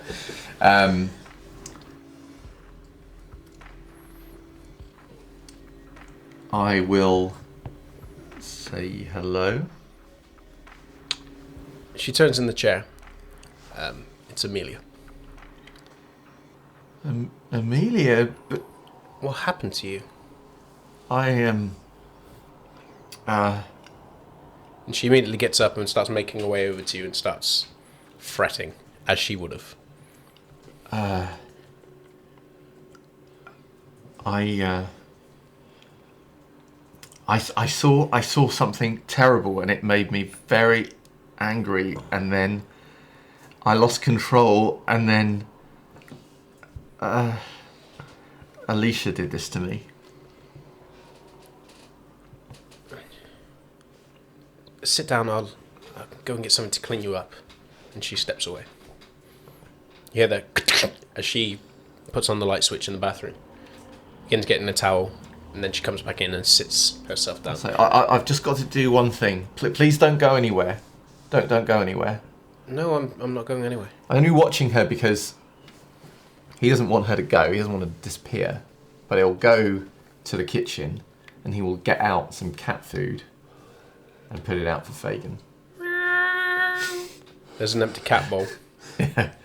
Which has been licked clean. Yeah, I and bet. The moment that there's the poor a sound of bugger has paper, been alone for a while. So weaving in and out of your legs. yeah.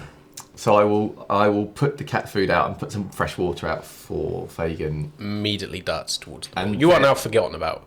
There's food. Yeah. There is a pecking order. You're lower than the food. Oh yeah, sure. There's Fagin, food. I'm then not Benjamin. sure that Benjamin could handle it if Fagin died on his watch now. That would be like the final straw that would destroy him. You can write that down. I'm not going to. Make a note. I have. So I will, but yeah, he'll make his way quite hurriedly in the hope that Amelia is still there. She is still there. I'll sit where she asked me to sit. She begins taking the towels and immediately begins dabbing. There's not a lot of blood still on you. There's some old stains, and those are what she focuses on. You can see on the coffee table there's still Danielle's book, which is open at a set page. Same page that it was previously. And as she begins dabbing, and she moves her skirt out of the way so that it doesn't get bloody, and she just focuses. So, Alicia did this to you. Yes. Why? I don't know if I should tell you. You don't have to tell me. It's not my place to ask. I'm just... She did it because I attacked her. And I attacked her because she'd done some terrible things. She lowers the towel. You don't have to talk about it if you don't want to. I don't think I'm ready to tell you just yet. Then don't tell me. Move your hand. It's not an order. And then she very gingerly just begins cleaning off where it unhinges. Uh-huh.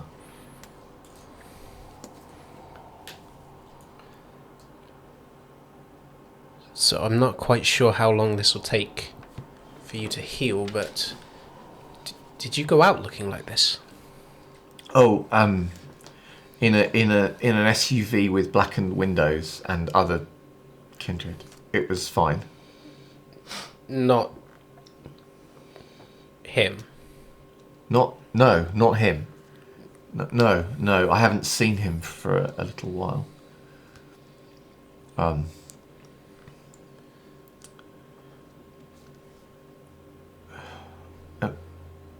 Amelia, I'm sorry I didn't do better for you. I know. I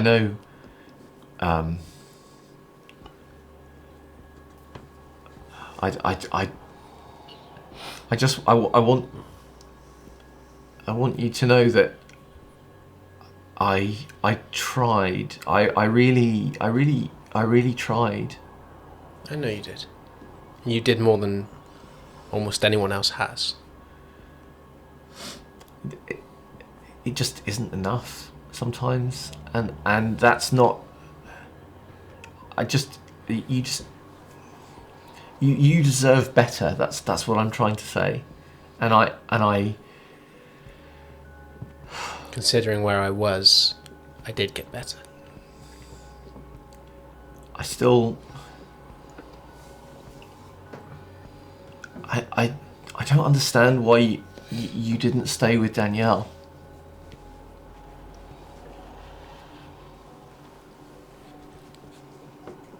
You probably can't tell me. I understand. You don't have to talk about that either. We don't have to talk about anything difficult. We can just enjoy our company for a while. That would be nice, wouldn't it? I'd like that. It's been nice having this flat. It's been stable, in a way, and you do make everything easier and calmer. I do appreciate that. I'm glad that you're staying on a little while. As long as you need me. I think I might need you for a while. Then I'll be here for a while. Good. You if you want to, I don't know, do the things that you normally do, that's fine. I don't. It's just nice that you're here. It is. Even if you do look like, without me, you fall downstairs and pick a fight with the largest yard dog you can find. I know. I was. It was foolish, but I couldn't control myself. The beast just. It was like I was just so angry, and I couldn't think. And I mean.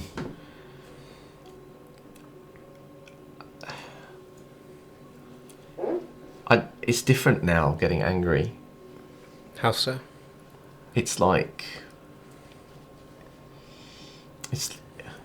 It's like it's bigger somehow. You know, I didn't really have much of a temper before, not really. But now, when it comes, it really comes. Well, you're kindred, that's...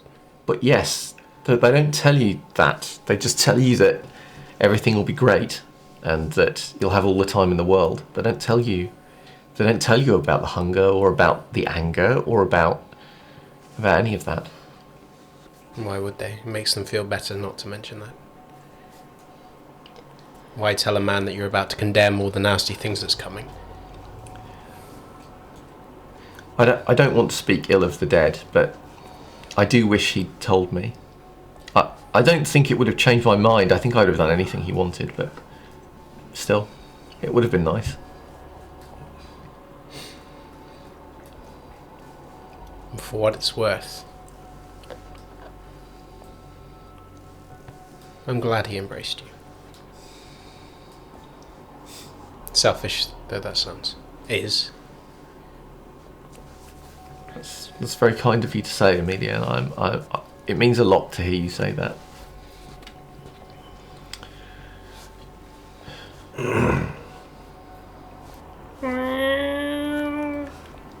Oh, Fagin. Oh. You might have to feed him. I can't anymore. I know. Do you want me to read to you? Yes. Yes, I'll just feed Fagin some more. He must be starving. And then we could... That would be lovely, yes. And do that and then come and lie down and I'll read to you. So I will do exactly that. You make your way to Trillin's. And it is exactly how it was previously, albeit busier. Really? It is not difficult to locate Katia. Okay. Because she has chosen one of the cleaner corners to go and sit in. And she's not alone. Drop it on my desk. She's not alone? She's there with Will. Oh, with Will. Nice.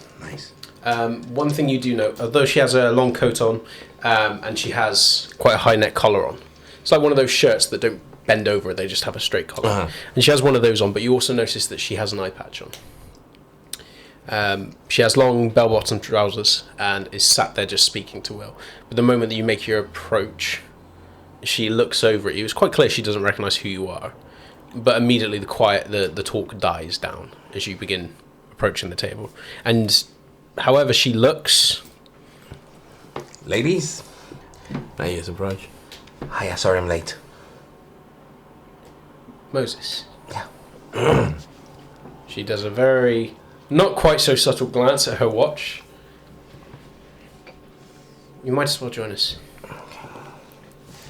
So, is it loud enough? It's loud. Yeah, it's very, very loud. So having a conversation here is... Yeah, I mean, you wouldn't want to go, it's a good thing we suck blood on a nightly, but, you can keep it largely to yourself. As long as no one's at your table or close to your table, unless someone's purposely trying to pry, it's going to be difficult for them to hear what you're saying. Okay. Just let them know. So how you heard about the cross hands, right? I hadn't heard about it, but I did see it. I'd ask what happened, but I could probably hazard a guess. Oh, you have 3 tries. Jim? Ding, ding, ding, ding, ding, ding, ding. I would say you win a toaster, but it blew up. Mrs. Morovsky? She didn't make it. Neither her nor the 2 tenants we had, nor the 2 people who blew the place. Who did? Richard Whitman and Darren Fitcher. Fitcher? I have no idea why he was working with Whitman, but that's what Jim said, and it's corroborated by video I had on the backup surveillance system. Jim confronted them. They were there, and apparently they had been working with explosives for a while, unbeknownst to us, while we were away from the Haven, because it was a demolition type explosion. It was not just kaboom. It was done properly. So that's the beginning of the story. Riveting. What's next? Jim surviving that explosion. Well, he was always hard to put down. Yeah. Not after what I'm going to do to him, he won't, though. Speaking of which, what's with the... Settling old scores. Settling old scores, okay. Worth it for what I gained. Okay. It was Oliver? The one who... No. Okay. I thought you were going to say something cool, like I used my eye on a weird ritual. It involves Oliver, but this is self-inflicted. Oh, okay. It's better. So, Jim survived because being tough, part of the resume, right? Also, if he gets flung out of the window during the explosion, nothing collapsed on him. But he frenzied. Benjamin picked him up the following night north of the Thames. 58, Katya. 58 accounts of him being sighted, including the murder of a family of 3. I mean, I would say it was a breach of the Masquerade worth a championship title, but they were several. So, first thing of the following night was the constable and the hounds reaching out to me to find Jim. I feel like you're building towards a very final point here, Moses. Jim was taken to my other haven, the one we used after you rescued me from the Sabbat, the one underground. Jim was taken there by Benjamin.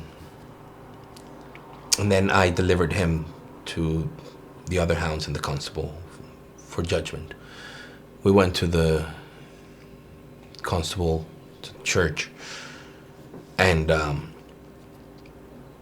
amongst other things, the important point is Emrys Prince Emrys himself, judged him, and beheaded them. Beheaded him right on the spot.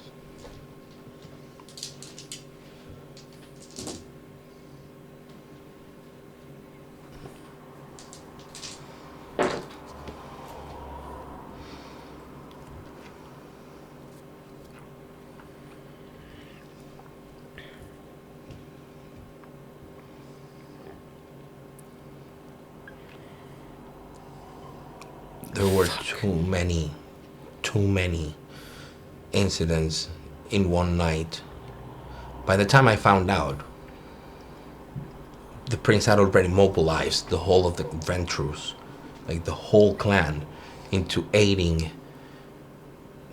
wiping memories, pulling funds, moving resources, using their influence to cover it up. Let's explain why I hadn't heard anything about it.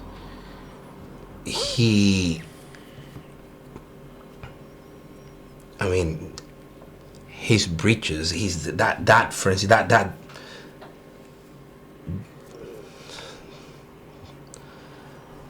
just that. I'm surprised he lasted as long as he...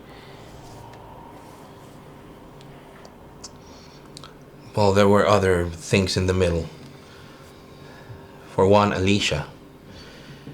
Remember Ewan Gregor, what was his name? Graham. That one. He will not be bothering us anymore. I put a bullet through his head.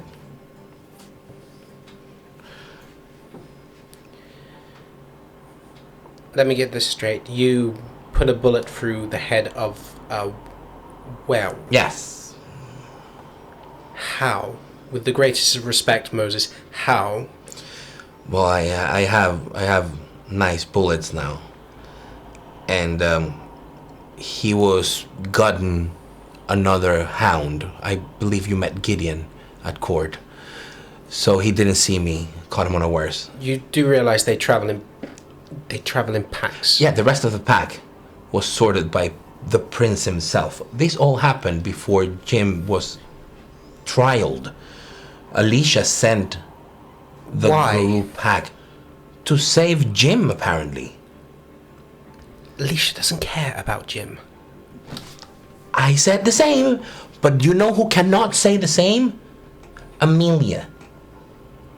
Who? Benjamin's right hand. The girl that was tending to the Keep your new... voice down.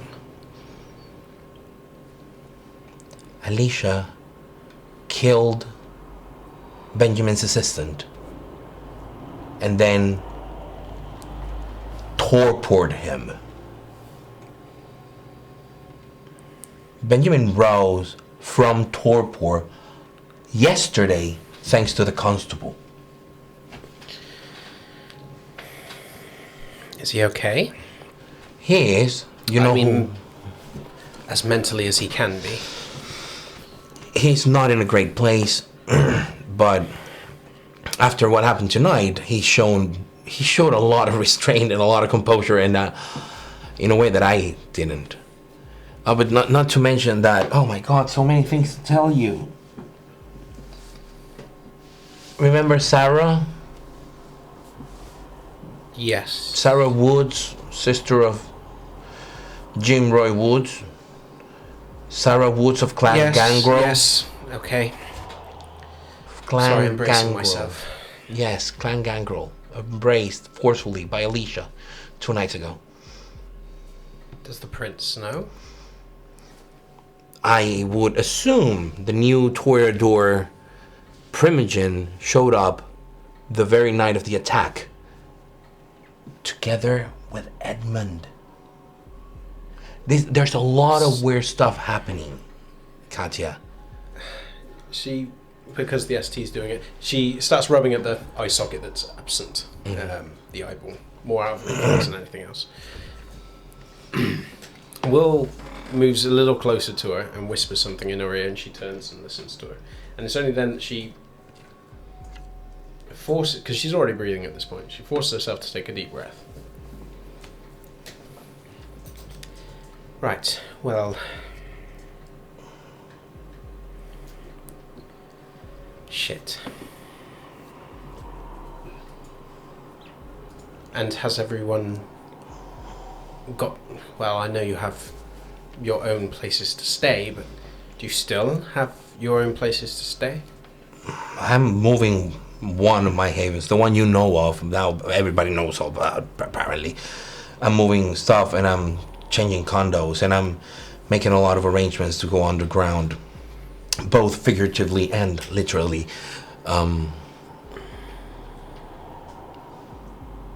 Oh, yes, and there is the small matter of needles.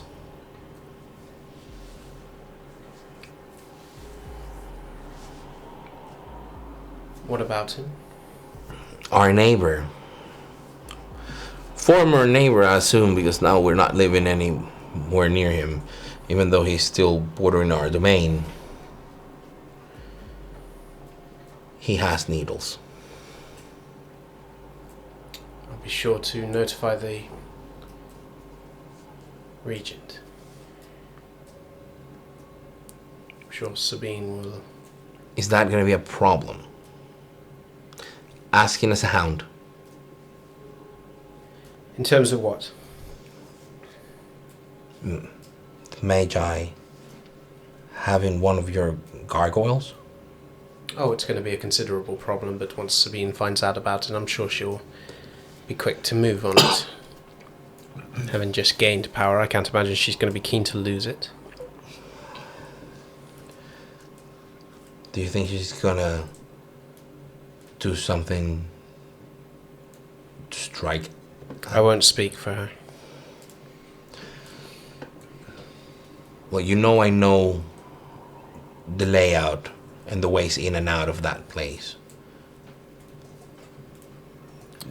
So if Sabine needs me, or you needs me for anything, reconnaissance work, it's in the best interest of the prince and the clans that this does not escalate.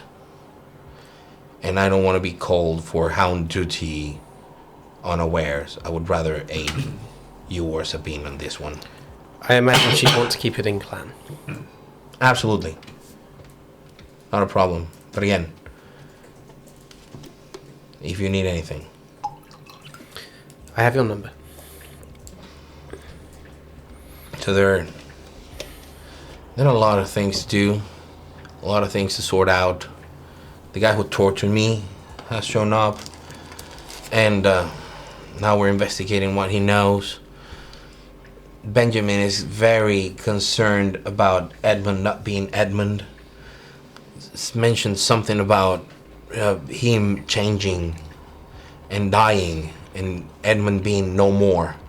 Although I've seen Edmund a couple of times, but I tend to agree with the guy. I agree with Benjamin. Something is odd with Edmund or whomever is writing his kin. I don't know what's going on, but it's weird and scary. Well, we'll keep an eye on him now that he's Primogen. Which is worrying in and of itself, even if it wasn't. Yeah. So, I'm gonna be looking to make it official, the expansion of our domain. After the whole number of explosions, incidents, and movements, attacks from Sabat and Garou alike, we managed to claw back a little bit of territory on the sides, and even all the way to the real border between us and our neighbor in the south. I'm just making it official and then trying to secure a new haven inside of it. Well, actually, that is one of the reasons I came to speak to you.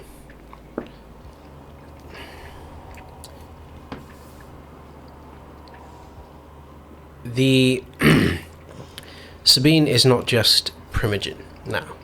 She's regent. That's what... The head of the clan. Isn't the Primogen the head of the clan? No. Normally it's the same position, but in this case it wasn't. Oh, okay. The former regent has gone missing. That is not something that's going to be investigated, Moses. It's No. in-clan. I would assume if that was not an incline kind of thing, the constable would have been notified and I would have heard of it. Who was the regent? Was it the... Oh. I think I saw her once in court. Was she talking to the Ventru? Was she friends with the Ventru Primogen? Talbot? Victoria? God, you're making me hunt through my notes now. Was that the regent, Victoria Talbot? 2 seconds. Yes. I knew In she the was... body of a young... Yeah, a youngish, yeah. She looked like 14 or something. That struck me as odd. I just thought she was an elder of the clan. I didn't know she held a position of power. I mean... She was the highest position of power in the city. Now she's gone missing, and it forced Sabine to fill that void. Oh, okay, so she was effectively like the equivalent of the Primogen internally for you guys, while you didn't have She's a in charge of Primogen. the Chantry, among other things. Yeah, she's in charge of the clan. But that's all I'm saying. And it's okay, again, if you need help. If Sabine needs help. As a thank you from Sabine for previous assistances, both on my part and for her, she has convinced the Praxis to expand the territory. Once it is free, that will include the hospital, as well as 5 blocks north and east. Okay. So... you're going after him. We're paying him a visit. I will do as she's requesting. Well, then I'm glad. This is gonna sound very awful, but I'm glad that Jim's no longer around, because they did have his blood. At least it's not gonna be an issue right now. Well, no, it won't be.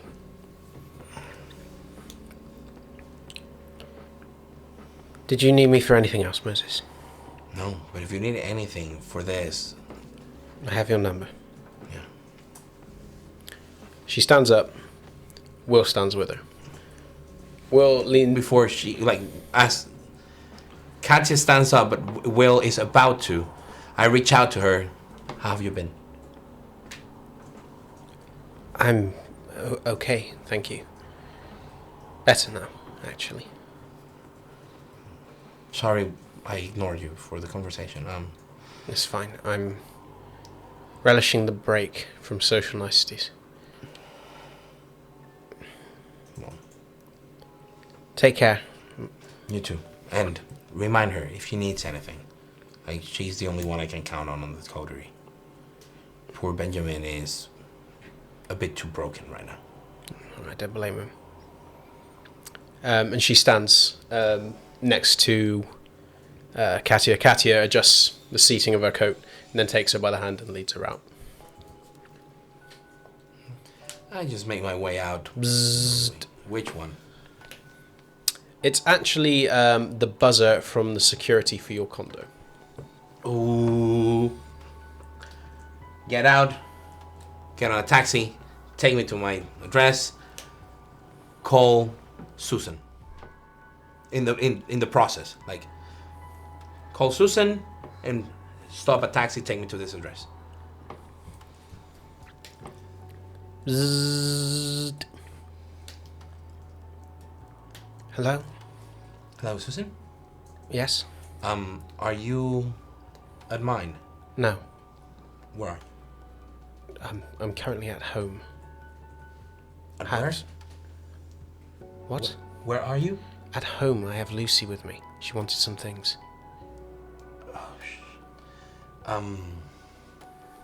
Do you have a car? Yes, a rental. Why? Okay. Wait for my call. Should I be concerned? No, not at all. It was just me checking on you, but I did not expect you to be out. I'll talk to you later.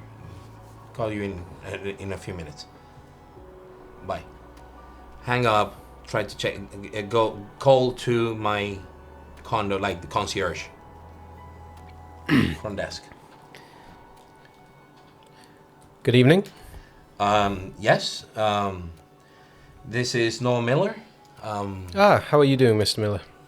I'm fine, thank you. I just got a call from someone that, like a friend of mine, is gonna drop by my place. Have you had anyone there? Could you let someone, if someone goes to visit me, show them into the reception, and I'll be on my way there? Certainly. Any names we can? I don't know exactly the name of the person. It's someone that is gonna do a repair job upstairs. So. I see. Apologies. Yes. As soon as anybody comes around and mentions your name, we'll show them. It's likely they show up, but it's not a certain thing. It's getting rather late, so it might not happen. Entirely understandable. We'll keep note for you. Okay. Thank you very much. Not a problem. Thank you. Hang up and check all, like, from my security, like, which one was it a breach on one of the windows, on the doors? What was it? Front door. Front door. Okay, yeah.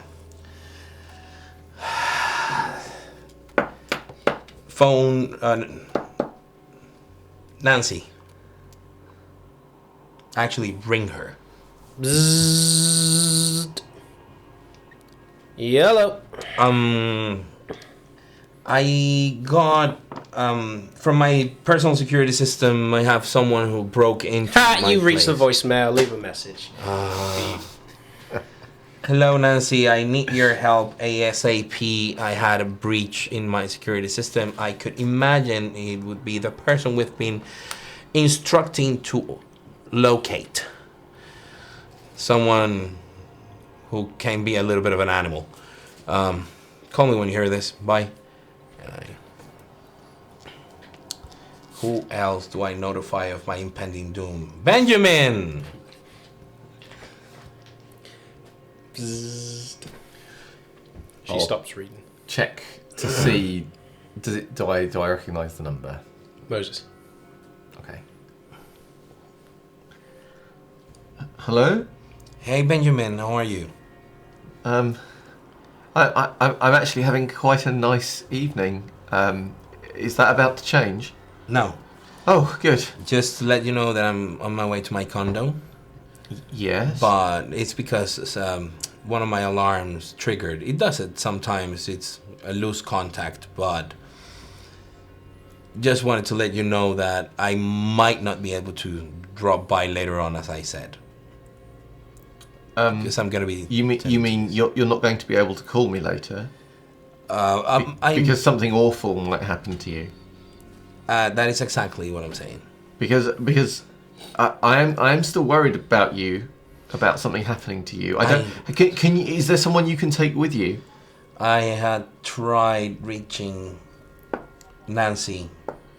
Katya's already gone.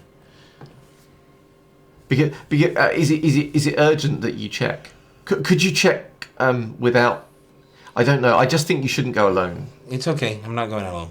Oh, okay. All right. Oh, good. Talk to you later. All right. I'll talk. Yes. Call me afterwards so I know you're all right. Bye. Bye. The last thing I want to do is send 999 police to my haven. Like, I really don't want to send the police to my haven. I'm on the taxi on the way there. There are not that many Kindred I can call. Yeah, it's not going to take you much longer to get there. No. Sexy Pearl. Okay, what, you calling her? Yes. Okay. So, Moses, Hi there, girl. how about that booty call? Yeah, I think that's gonna have to wait. You tease. Probably you heard about the hounds having a new assignment. I don't know if you have been made aware of that. Oh, trust me, I'm aware, Moses. Okay, I'm responding to a breach on one of my havens. The one Which that. one? Sorry? Which one? My condo. You live in a condo? Yeah, you didn't know about that one. I have a condo. Where's my fucking invite, Moses? Okay, I'll do a housewarming if Alicia is not there to guard me. What? Alicia, So the woman that's trying to kill you gets an invite before I get an invite, Moses. She didn't get an invite. She broke in. My security system alerted me of it. There's no one that can Moses, go with me. I'm fucking with you. Well, thank you. Well, what do you want me to do about it?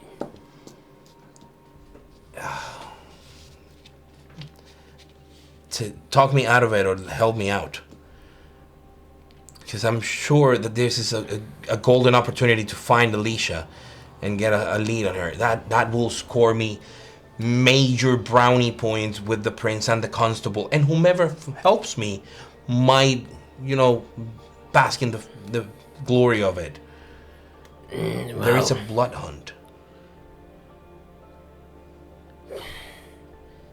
You already owe me for, loads of things, Moses. I am not asking, and I'm not offering boons and shit. I'm going in. This is my haven. This is one of my domains. If she's inside it, I can, wishful thinking, take her down as I took down that lupine.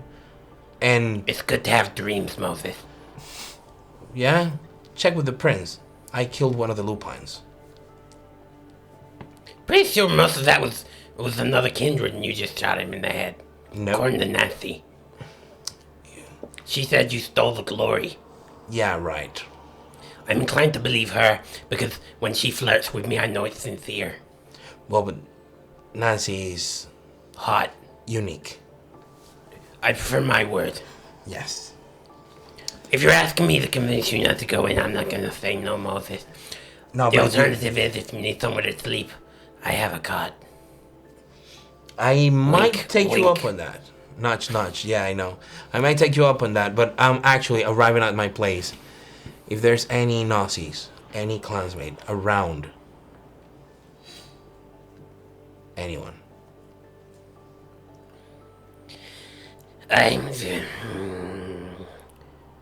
I can ask them to swim by, but if you want a more involved approach, Moses, you need to owe boons. I know, but I'm not positioned to hold boons at this juncture. Well, then I'm in the position to help you know how it works, Moses. Okay. This could have been interesting. The constable and the prince do not forget those who help them. Love you, bye-bye. You bastard. And now I prepare mentally to go upstairs. Okay. So you start heading up towards your room. The door is... Changing obfuscate types from Mask of a Thousand Faces to Unseen Passage after I go off. Okay. After I go inside the elevator, because outside the elevator, if the door has been broken in, I can. Okay. Well, So- as long as I have Unseen Passage, there's no problem. So you have all this stuff active, and you start making your way towards the front Yeah. door. The front door is broken subtly. It's not been forced open.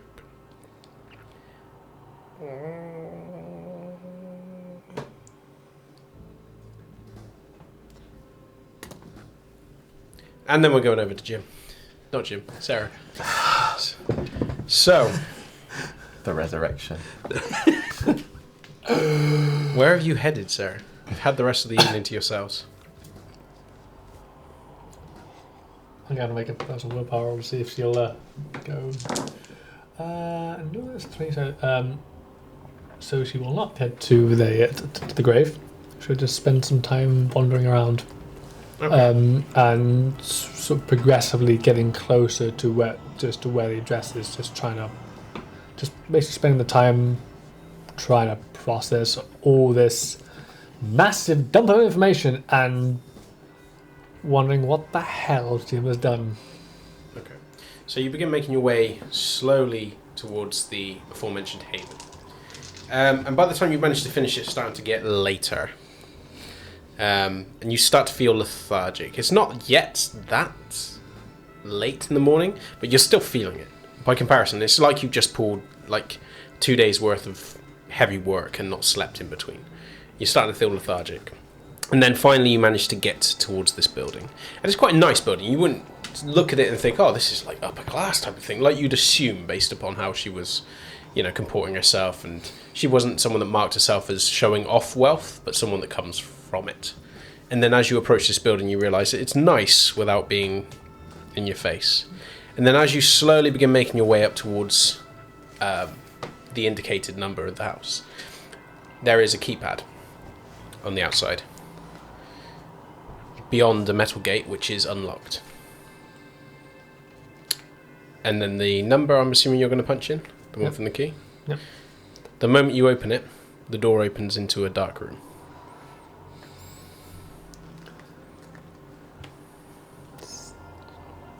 Very gingerly step inside. Shut the door? Yep. You can't see shit. I'm going to flashback to with the instinctual activation and try and focus on it to bring up Eyes of the Beast. Okay. You flick on the Eyes of the Beast, and you realise that in this room, the walls are covered with what looks to be architecture mappings, dating, based upon the ones that's closest to you, from the 1800s. Very old paper, well preserved, and it's of a variety of buildings, all based in London. You can see, I can't remember what they call it, etchels? What do you call the stands that they stand on? Easels. Easels. There's easels over there where they've got all the different, the current ones currently been drawn up, and it looks like they're midway through. You can see a sofa like one of the corner sofas which bends around. There's positioned towards the sofa as though when you sit in it you've got the corner to look at, and that seems an intentional design. Otherwise the place looks pretty Spartan. There's not a lot in there, apart from at the centre of the room just staring at you is a Great Dane. It hasn't moved, it's just staring at you. Its ears are forward.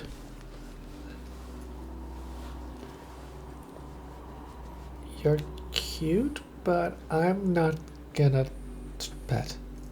I'm just gonna kind of slowly move off, so circling around very slowly, carefully. Its head slowly turns with you. Okay, keeping an eye. Okay. I'm just gonna stop. Slowly spend the bit of time just making sure I know what's where. Trying to get. Yeah, just kind of exploring, but just gingerly not. Are you leaving the room? Not this. I don't think I'm going to be leaving this room. Okay. It remains where it is. It just rotates enough to keep you in eyesight. And then after you've stopped moving, it moves over towards the front door, sits and just stares at you. Head slightly tilted forward, and it just watches you. Okay. That's a very well trained guard dog. Okay.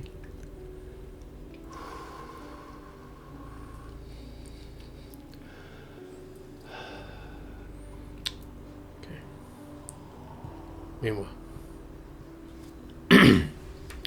she hasn't said anything as you took the call. She waits until you put the phone back down and you've resettled yourself. Mm-hmm.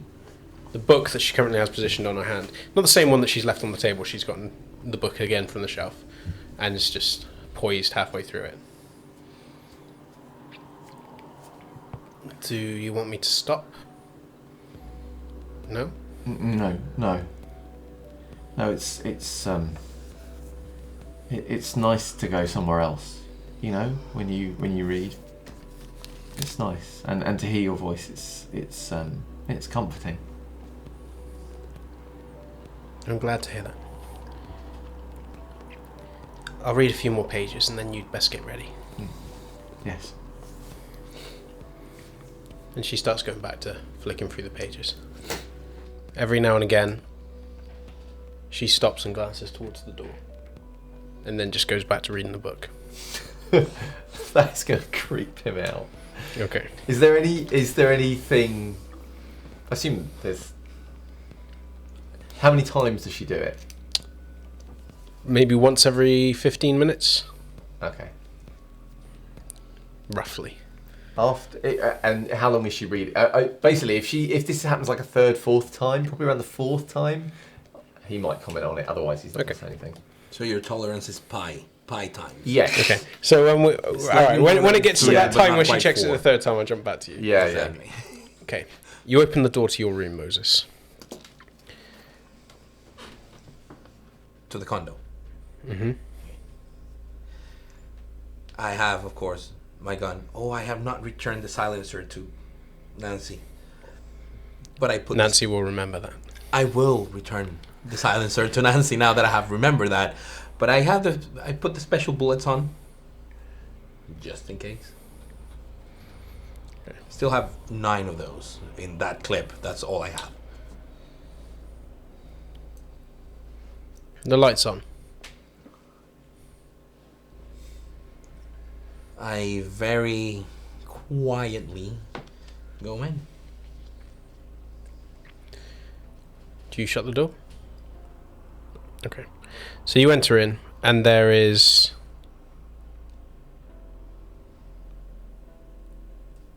no one in the living room. No one in the living room. Is there poop in the floor? Oh, yeah. Okay. Puppy's been around.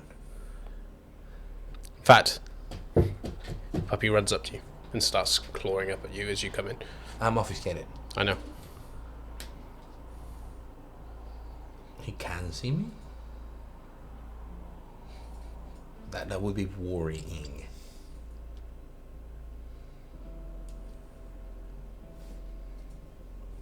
Signal him, I think it's charisma plus animal can when you have bonfire families, to just outside and sit.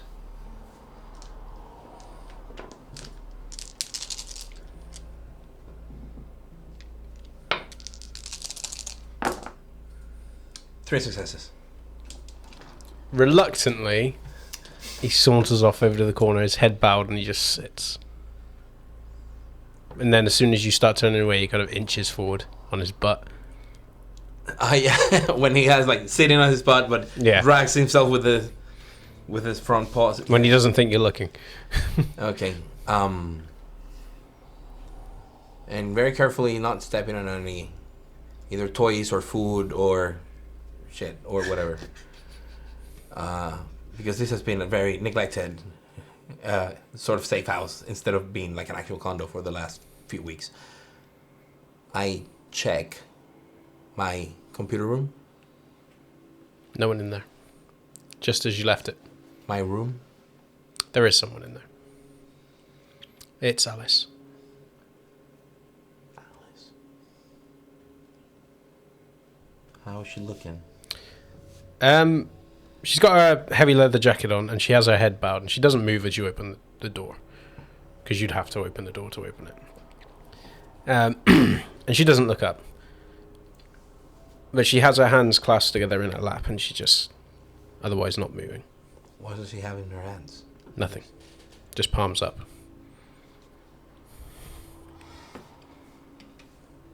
Why would she break in? She has keys.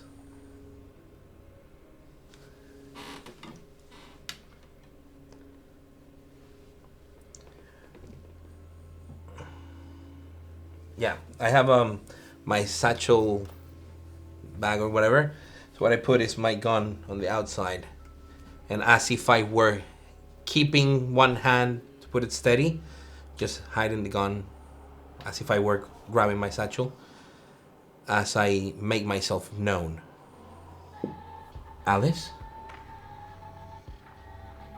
She has, underneath her eyes are welted red, and she has red streams. What happened, girl?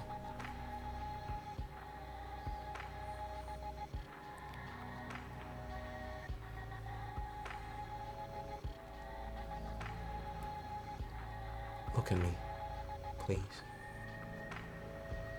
Can you talk now? Is your tongue okay?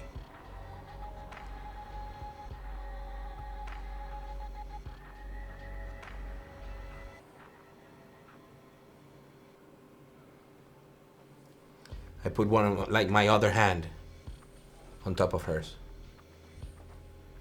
She clasps it. It's me, Alice. What's wrong?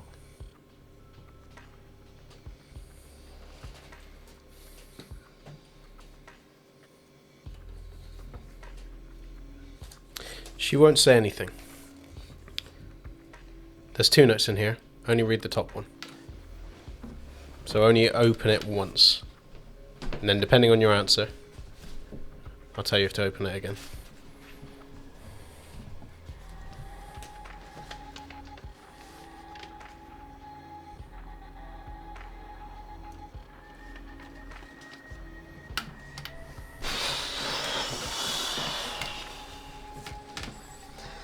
That is...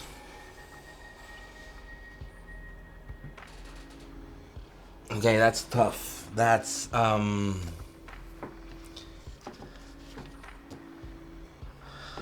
a think. Yes, please. So, the dog continues to watch you. And it doesn't move until finally, after about an hour, there's the sound of the keypad clicking and the door unclasps, and immediately the dog glances, not fully towards the door, it just turns his ear, and then gets up and moves.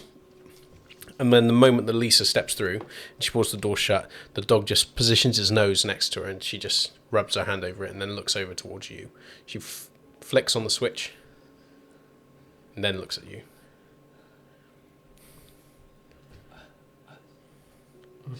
Still whole? Yeah. He's beautiful, but that's a seriously big dog. His name's Caspian. Nice to meet you, Caspian. You're lucky that you don't have the smell of other dogs on you. He would... Oh, he hates them. Okay. You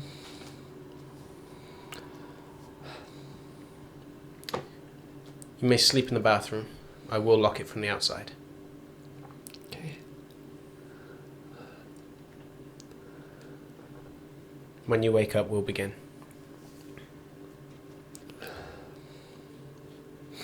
Is there anything else you need?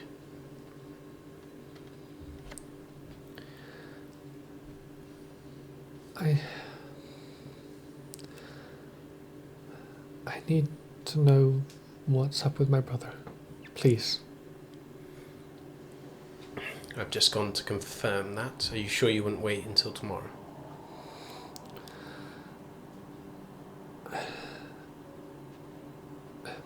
If you think it's best for me to wait till tomorrow. I'm asking you.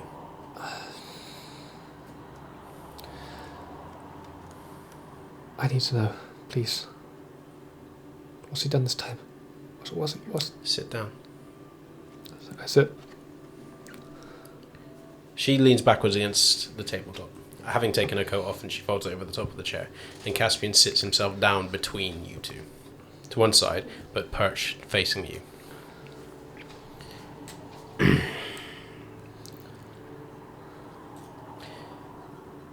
Number 1 rule of our society.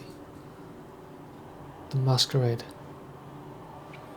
Do you understand why it is the number 1 rule? In a society of monsters that are ages and ages in... Because we don't want the kind to find out what we are, and Why? they would try to kill us. They wouldn't try. They would. It's a sheer numbers game. And at any one time, half the world is a death trap for us. The Masquerade is, since the times of the First Inquisition, not for tonight, but we need it. And they need it. Because though they would succeed, at least, in culling the largest number of us, thousands upon thousands would likely die. From us younger bloods alone. The Masquerade is everything. It is a rule which is punished the most severely out of necessity, and is the first one that anyone should be taught. Sometimes people breach this on accident, depending on how severe the breach, depending on the actions taken to lessen the damage done, the exposure. Punishments can vary. Repeated breaches are a liability. As you can imagine, making even small mistakes repeatedly can mound up. Your brother was responsible for a multitude of breaches, of varying severity.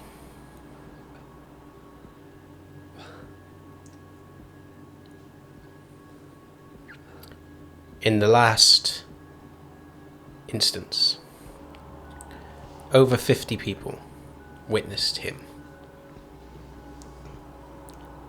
revealing his nature as a kindred. And the family died as a result. If you were the prince, and someone had been making these repeated errors, and then did this, what would you do? Yes. And you need to insight that. Insight? Yeah, she's going to really have a look to see. Okay. So, wits plus insight Mm-hmm. and plus the specialty. Detect lies. Sure.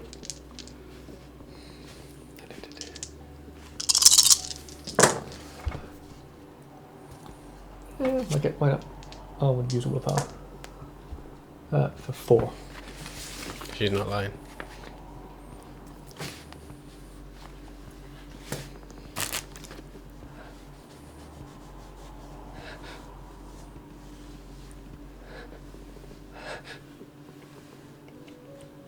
What would you do?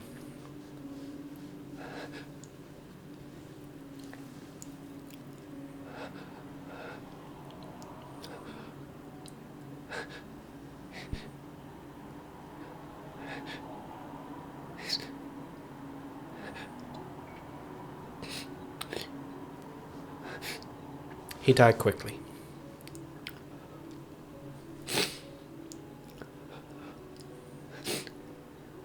For what little that's worth.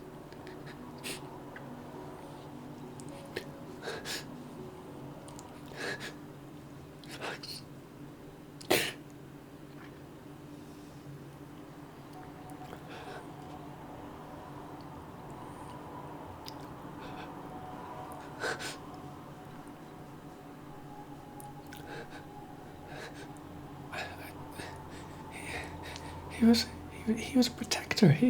That's what he did. He protected people. He did.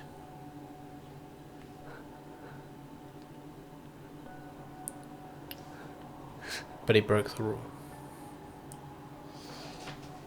Whether it was on purpose or not, it doesn't matter. Because when the rule is broken too many times, the reasons just stop mattering. And this time it cost the lives of an entire family.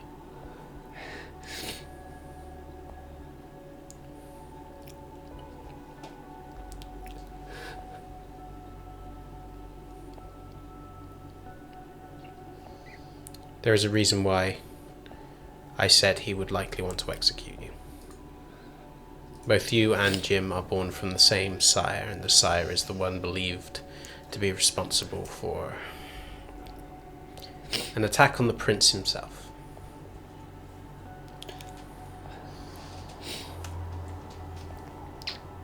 You're not there. You're not important. Shh. Yeah.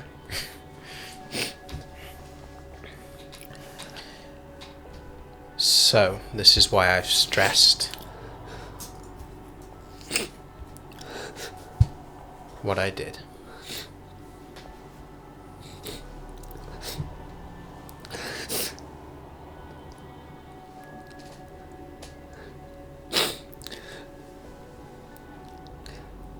It won't be easy. I won't pretend it will be. It never is.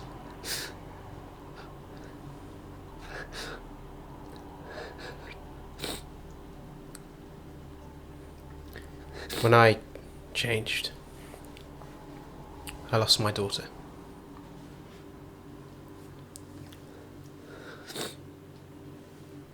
That was my first frenzy.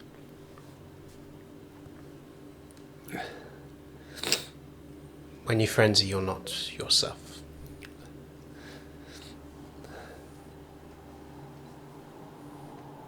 He wasn't himself. But this is why it's imperative that you gain control. Because the more often that thing inside of you gains control, the less likely it is that you will see another night. And I won't lie to you. If you lost control as often as he did, I'd be pushing for your execution as well.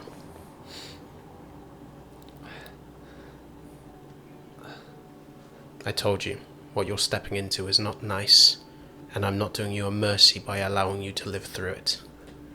This is a harsh, cruel, and bitter existence. But it is an existence. And you'll probably come to hate me for it eventually.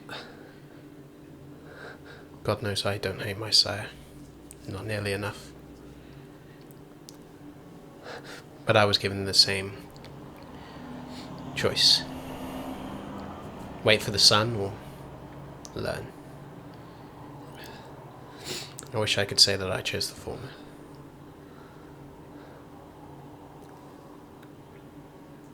But it takes a special kind of bravery to meet the sun. And that's not a bravery I have.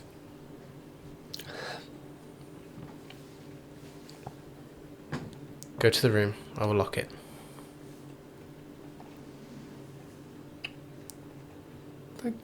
Thank you for telling me. Just walk. She doesn't move immediately after you. She's still. And then finally she gets up. Pulls the door closed slowly. She doesn't lock it. And I just sit there. Yeah. Bloody mess. Yeah.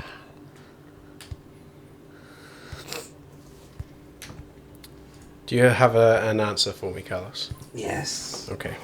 Cut back to you before I go over to Benjamin. So, as Alice starts looking for Moses' comfort and embrace, and starts trying to kiss him, Moses will give in at first, then will find enough in himself to pause for the briefest of moments and just ask her a simple question. Okay. Is this for good? Is this for tonight? Is it, as long as I remember, I wanted this when I was alive, but I knew you didn't want it. Just let me know what I'm getting myself into. So basically, I am willing, but I would like some insight of what is going on. She can't answer you. Or she won't answer you. But you can give yourself as enough of a pause to make a check if you want. It's what? It'll be, because you're working on the spur of the moment, it'll be wits plus insight.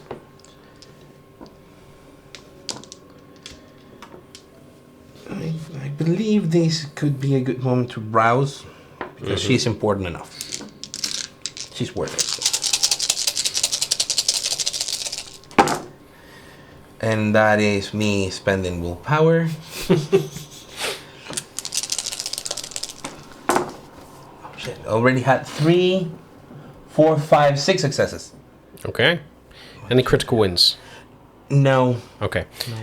6 successes normal. You get the feeling that whatever's happened to her, whatever she's currently going through, she is desperate for comfort. And she's desperate for the familiarity and the sincerity that you offer. You've always been important to her, but you don't know whether that translates to anything more. Exactly. And you still don't. It's hard to gauge. But you also get the feeling that she is currently in a state that you haven't seen her in before. So depending on your approach, it's not as simple as... Yeah, it's me being measured, but if I think this potentially could be good for her, to at least find the comfort and at least the respite from her thoughts. You get the feeling that the immediate effect will probably be some measure of relief. But it's hard to gauge whether or not this is just because she wants to feel better, or if it's because, there's something more. Why not? Right now, whatever she needs. Okay, so you will. Yeah, I will. Okay. Pause long enough. Just. She doesn't answer you. Sorry? She doesn't answer you. She doesn't try and continue whilst you're speaking. Mm-hmm. But it's clear from the way that she is looking at you that she's can't answer you. That she won't answer you, because if she did, it's probably going to be it's not something that she's willing to sit there and think on. Mm. So if it's a yes, just open the other page.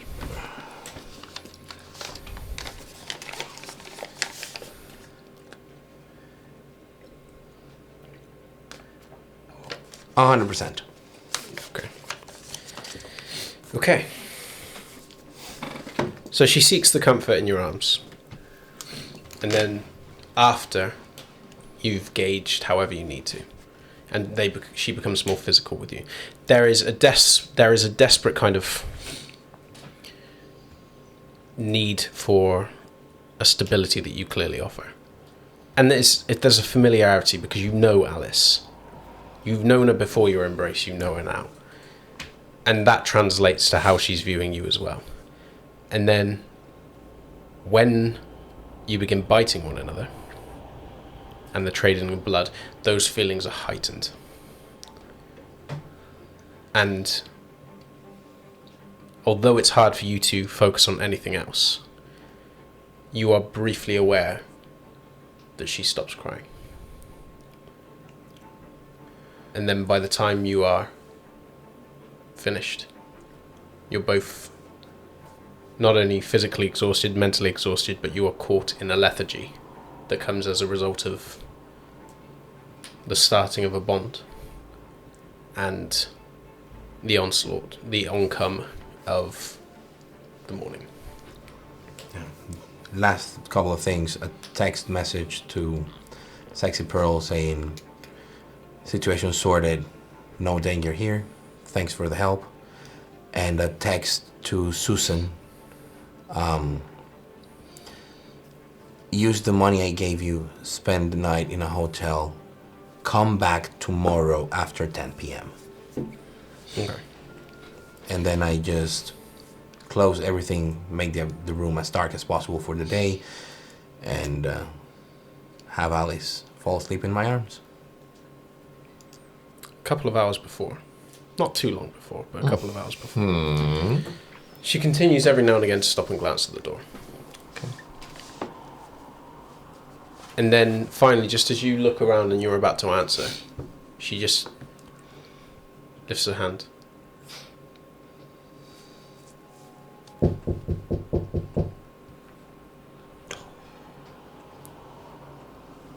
Have I got a viewing thing on my door? Peeping hole. Peephole.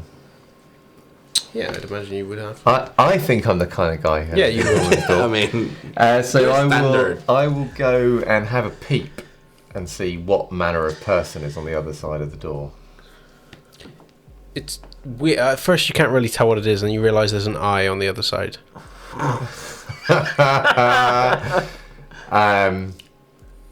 Okay.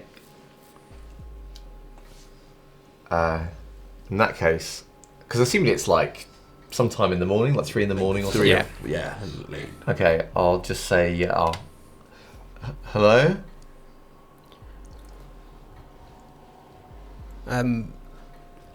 I realise it's early in the morning, but I'd very much like to speak to you, Mr. Green. Do I recognise the voice? No. So, who is this? A mutual friend. I can assure you I mean no harm. It's 3 in the morning. Let him in, Simon.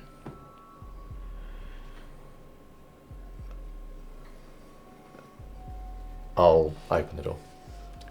The individual that stood before you he's wearing jeans. He has a basic shirt, and his blonde hair is tied back in dreadlocks. And as he observes you, he looks past you towards the sofa.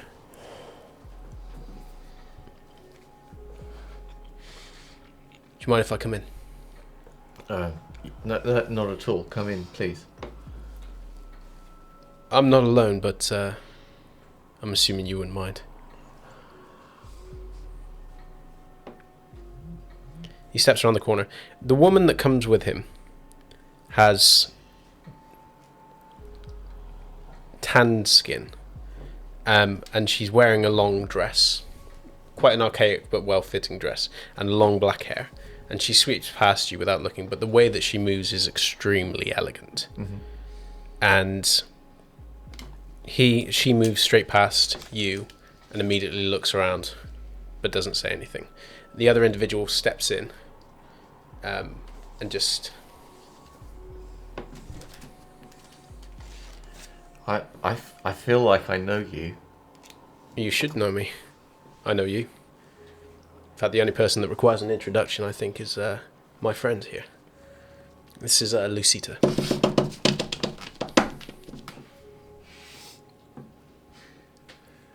Sorry, it's the neighbours. Noisy bastards. Called it. I'll turn to the woman and I'll say, yeah, hello.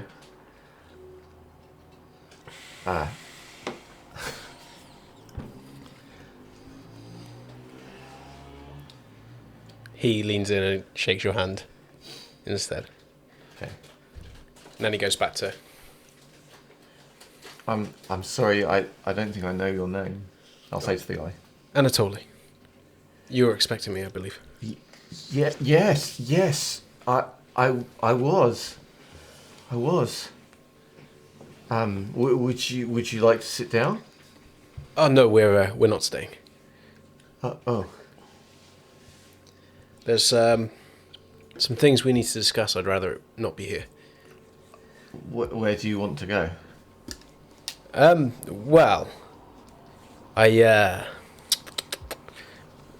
well, first of all, I'm going to help you tie up a few loose ends, I think. That way we can get underway. All right.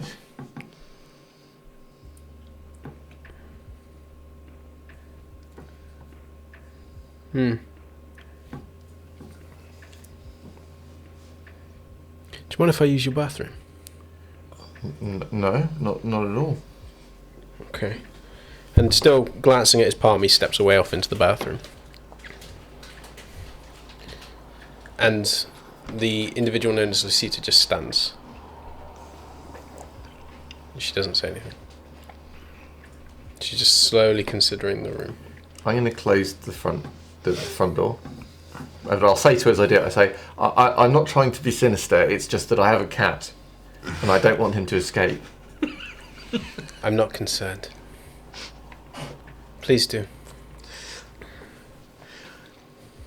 So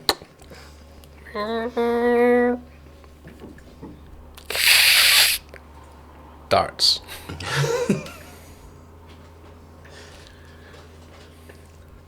sorry, he's usually very friendly. I can believe it. Anatoly, are we moving? Anatoly. Yes, in a minute.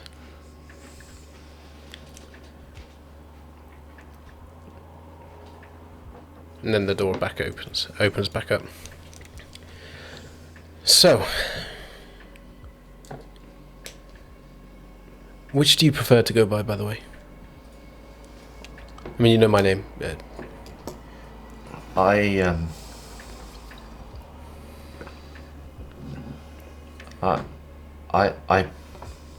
like to think of myself as Benjamin. And Benjamin is.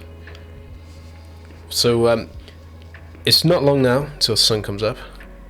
I do have some plans and stuff that I'd like to go over with you just to kind of prove that we're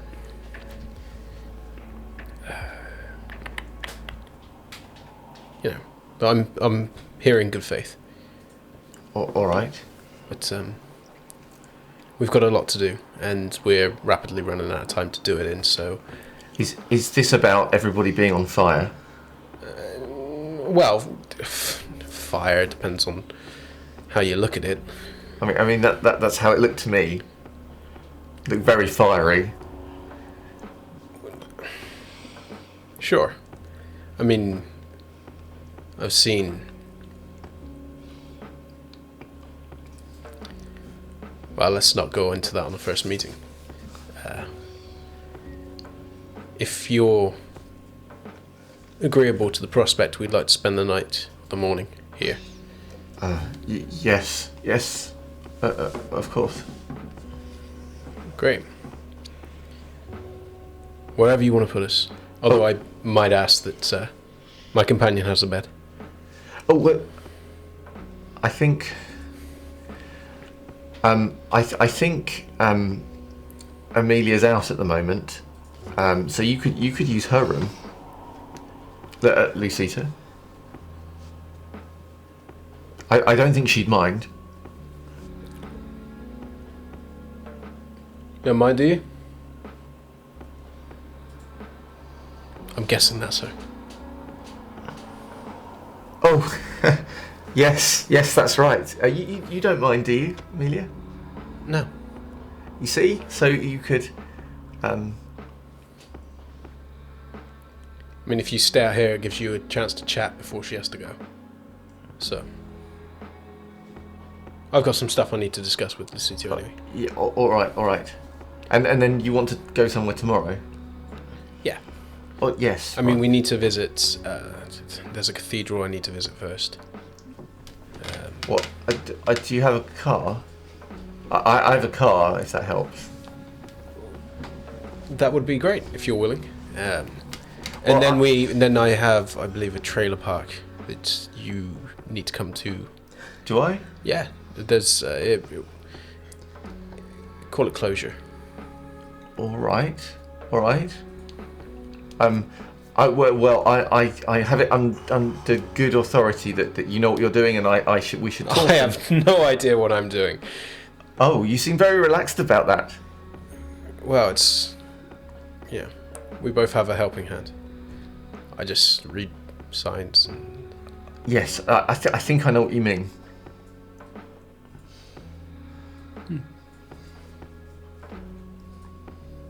And Lucita just moves away from the counter, moves past. The moment she moves into the bedroom,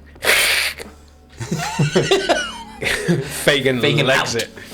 And she just looks back over him and then moves back into the room without a second glance. And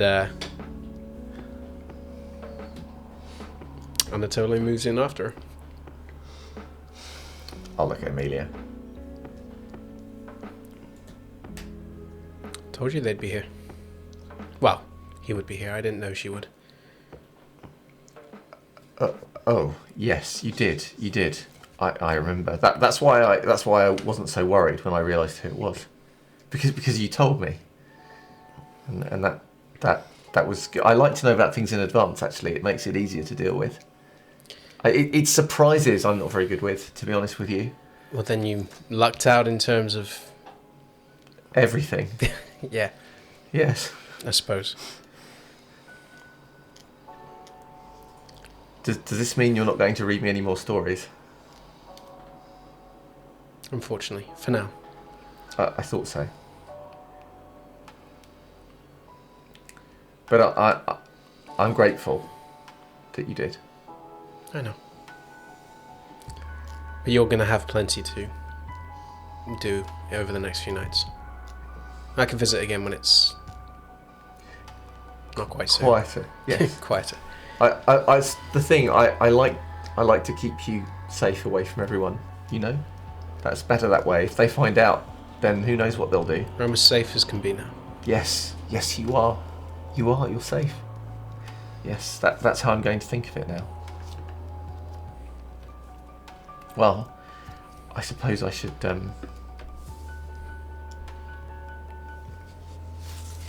good night. Good night. No. You move towards the end of the room. You glance back over and she's still sat on the sofa. And then, realizing she's not going to be moving from there, you just flick off the light. Mm-hmm. Step out of the room. So, I require rouse rolls from everyone. See, now I was going to heal another point of aggravated damage, but now I feel like that would be really, really stupid. Do it. No, I'm not. Come on, I fed you. I fed you for this purpose and this purpose alone. Yeah, but I could be on hunger 5. I did feed you. And I feel like I'd be a hypocrite Yeah, hunger 0 for the win. after telling Jim endlessly to be patient. Come on, See, look, I've just gone to hunger 2. and then the healing. Go on. No, I'm not. No, You're not healing. No, I'm about to go off for these people. Those are 3 dice that can go like, look. See, and that's only 1 more hunger. I just feel like this is a bad time. Like, look, The thing is, if you need to feed, it's better. Do I think if I was to to heal, I'd be able to talk without? Because at the moment, if I go out, I'm a masquerade breach just with my face. healing. Yeah, you be able to kind of prioritize it. Because what I'm thinking about is we're going out and about, and I'm a literal walking breach. Whereas You'd be able to prioritize it enough that if you wore the right things, you're not going to be, as long as someone doesn't like hug you or something. yeah, that's okay. Fine. But if I go to hunger 5, I will never forgive either. If of you get to hunger 5, my boy, they are in trouble. exactly. Poor Lucita with her potence and obtenebration. Oh, the dice knocked each other. I'm in hunger 5. Really?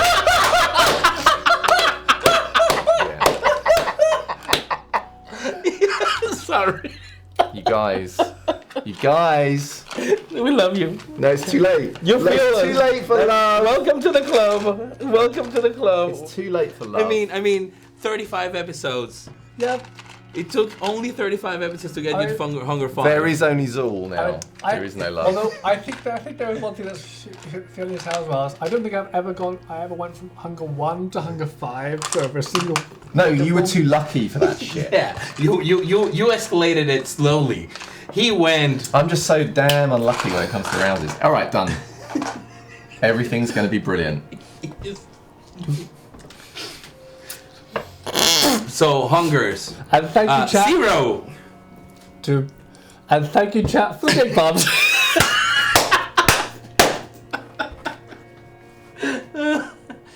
Yeah, now we are like in opposite ends of the spectrum, like 0 and 5. But look at on the bright side, Lucita and Anatoly can help you hunt. Exactly. I'm sure they've foreseen this, right? I mean, there is something you can do to help yourself. Yeah. No, Fagin will not give you a... He's not going to give me shit. It's the size of a raccoon. Oh yeah, so that will be maybe a blood point. Maybe. I'm not Quite a feeding- large cat. I'm not feeding on Fagin. You might not have a choice. Sorry.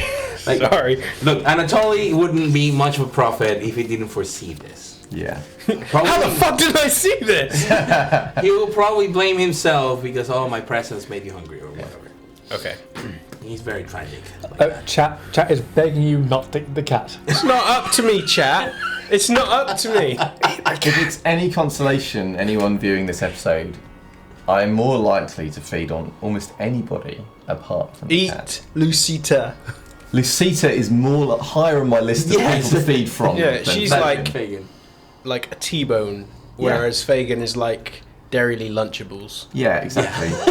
He's like He's like a mozzarella steak. Like, he's like a bit of finger. processed cheese, right? Yeah, I'm not processed interested in feeding on Fagin. Don't worry. I'm gonna have to continue my unlucky streak to feed eat on the cat. Fagin. But maybe if you feed on Lucita, that will end your mystical... I'm not listening to you anymore. This is how I got into this bit. There's no more listening to you. Sorry, mate. It's okay. It's okay. It was watching the dice as they knocked together and knocked the one success I had onto a fail. It was like, Okay. God. So, Ben, hello. we're going to start with you. Okay. I'm ready. Let's do I it. figure, what's going to be the shortest scene? Yeah. No, we'll start with you. So, Okay. you wake, Yeah. and the first thing you are awake to the fact of is how mind-numbingly hungry you are. To the degree where it is painful. You feel empty and hollow. And the beast is ravenous. Even to the degrees where it is telling you there's food in the other room. And as you get up and you feel your fangs punching through your lips, which are now equal. They're not hanging off. That's the thing that you are faintly aware of. You get up, and before you've even become aware of what you're doing, you're moving towards the door, and then you stop yourself. And then you can hear movement from the other side of the door.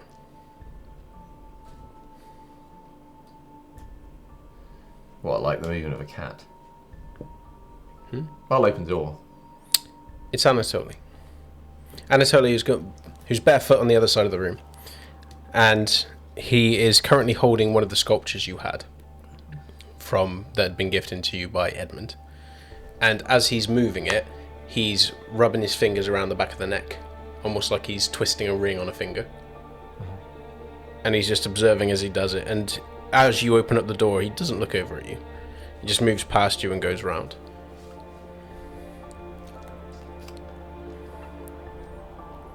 And then, once he's done this,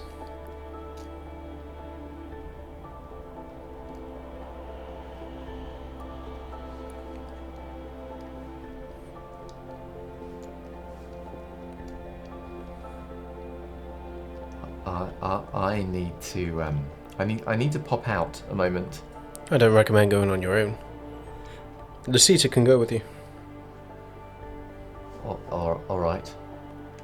All right. As long as we go now. You're welcome to tell her that. I'm sure she'd be happy to hurry. I don't want to hurry her, but I'm going now. If she wants to come with me, it'll have to be now. I want to go now.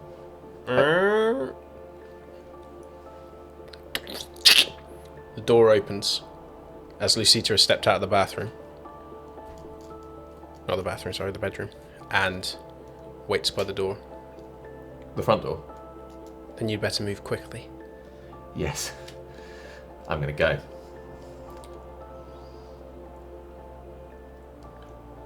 You owe me for this. Oh, I'm well aware. Please don't break this one. We kind of... Oh, it does twist. And then the door shuts. So, what is your approach going to be? Keeping in mind your hunger. I mean, it's gonna be fast food, I think, is my approach. So, Welcome to McDonald's. Express window, automatic kind of I thing. mean, no, I haven't got into frenzy, so I don't want a repeat of the McDonald's incident. I think I want to Do the gym approach. Don't do the gym approach. Picture the gym approach. No, I think I'm going to basically go to the places that I know, Okay. to any because obviously it's still early in the evening, and I like to normally feed on people who are asleep. So I think what I'm going to do is, because when you're on Hunger 5, you can still rouse, but if you if you fail, you have to test against frenzy. You can't rouse at Hunger 5. You can't rouse for anything. Not voluntarily, you can't, as far as I'm aware. If you fail the thing is that if you fail a browse check, you have to Hunger Frenzy. Immediately test for Hunger Frenzy. Check. Yeah, I think you test for Hunger Frenzy if you fail. Because it's not that because there is the possibility of you passing the rouse check and not needing any further blood. So you can rouse. The problem is if you fail, you test for Hunger Frenzy right there and then. Yeah. And that's it. That's the end. It could be. At Hunger 5, the vampire's body is too starved of blood to provide increased supernatural power. A vampire can never intentionally rouse the blood while at Hunger 5. Gotcha. Oh, okay. Okay, in that case, what I'm going to do... It's if something forces you to do a rouse check and you fail it, that you go into frenzy. Right, I'm going to hunt opportunistically.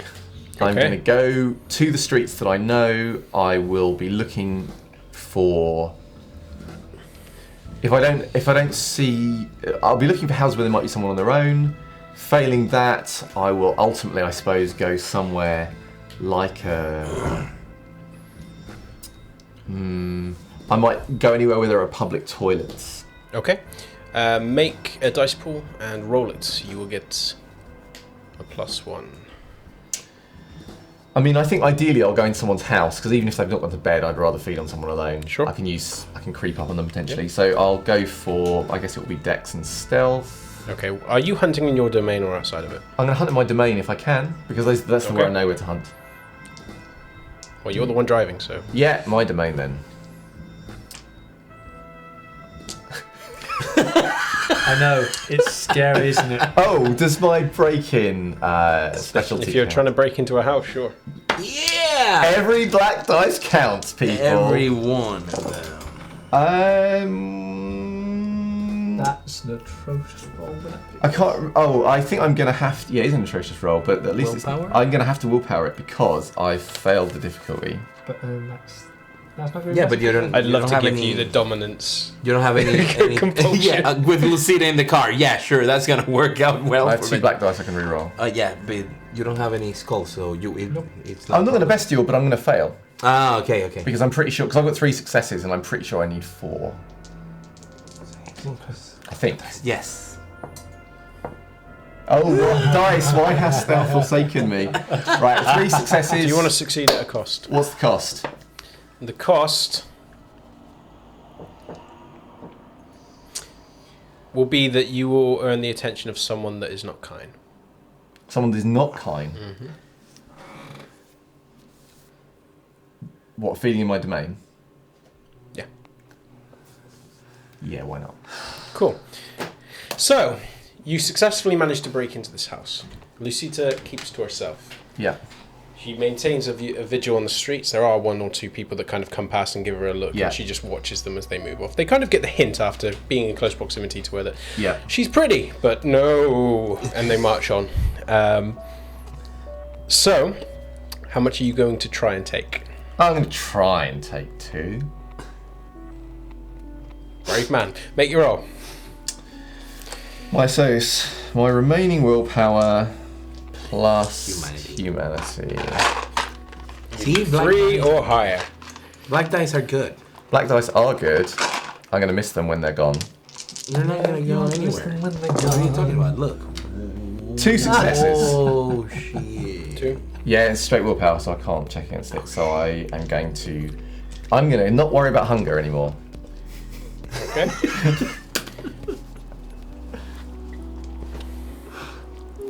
Okay. You don't remember what happens when you go in the house. Okay. Making a note.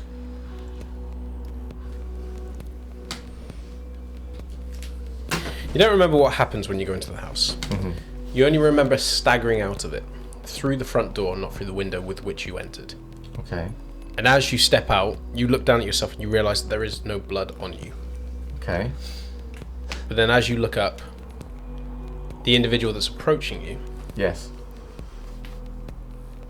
is approaching from the very front of the... Not approaching you, sorry. Stood at the front of the garden. And leaning on the door. On the edge of the gate. It's an individual with a baseball cap. Yeah. Long, stringy hair. Okay. And just hunched and watching you.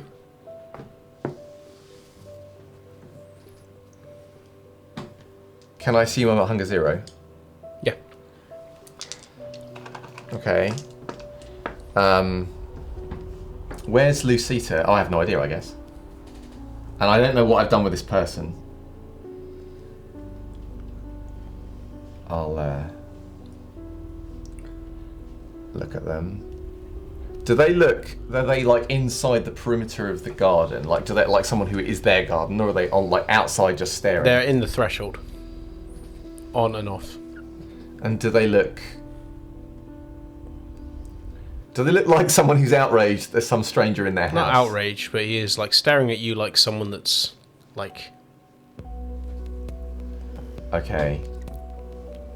I'm going to look back at him. Okay. And I'm going to try and push my senses to ascertain... Basically, I'm trying to gauge what this guy's kind of... Like, do I think he's about to call the police? Do I think he's angry? Do I think he's... I'm going to be rousing, if that's all right with you. Okay, so is this... This is. Okay. This is me going to Hunger 1 immediately, probably.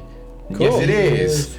So you're using Amazing. your swanky new power, yeah? I'm using my swanky new power on this guy. Okay, intelligence plus autobex. Yeah. And he's composure and Plus subterfuge. Okay.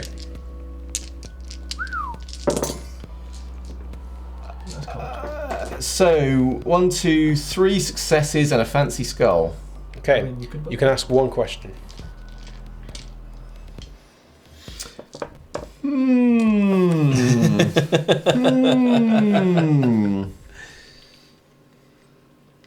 I guess I would like to know his emotional state. That is the thing that Benjamin is trying to ascertain.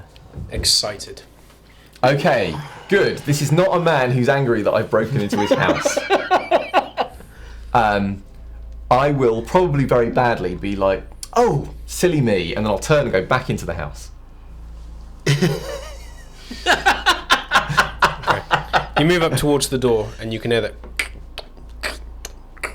of him approaching behind you. Okay. Well, I'll go a little way into the house so that I'm not visible, obviously, from outside. Is there any sign that something horrible has happened immediately in the Not house? what you can see. Okay, that's... Comforting. I'd better turn back round to this guy. He's just standing in the doorway. Hello? You know him. Prophet. I don't believe I know you. I'm the alderman. I know who you are. I've been looking for you. You have? Hmm. Might I ask why? I want to see the prophet. Right. You gonna take me to him?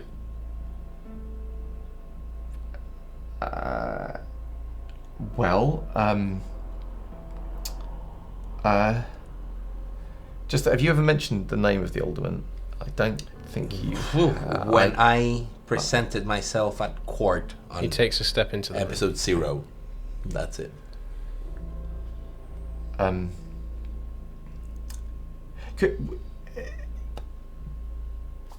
Could we I'm sorry, I'm a little lost.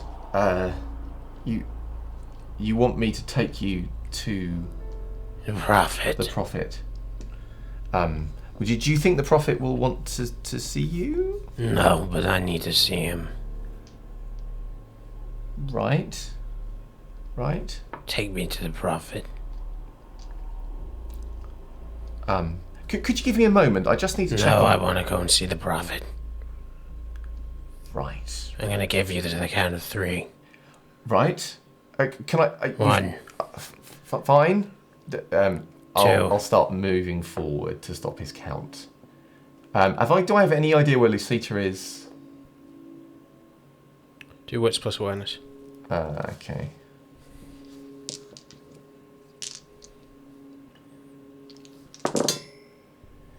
Two successes and one skull.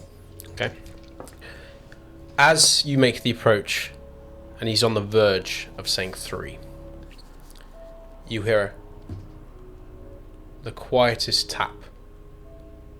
And then you glance around just in time to see a pale hand grab him by the neck and haul him bodily off the ground. As Lucita steps out of shadow and begins crushing the windpipe. And as he starts trying to choke out of the response, he starts smacking on her arm, but she doesn't even seem to notice. If I can, I'm going to close the front door. Yeah. Because this is not a scene I want other people to see.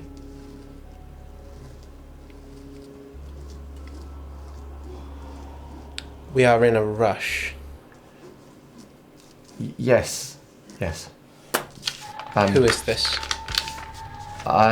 He If you continue to strike my arm, I will break your head. He says he's the alderman and he wants me to take him to the prophet. That's what he said. And I've never You're met not him. going anywhere near Anatoly. Um, She drops him. No. I'm going to give you to the count of 3 to get out of this house. And as he starts trying to splutter to open his voice box, 1, 2, gets up, opens the door, and vanishes as it shuts.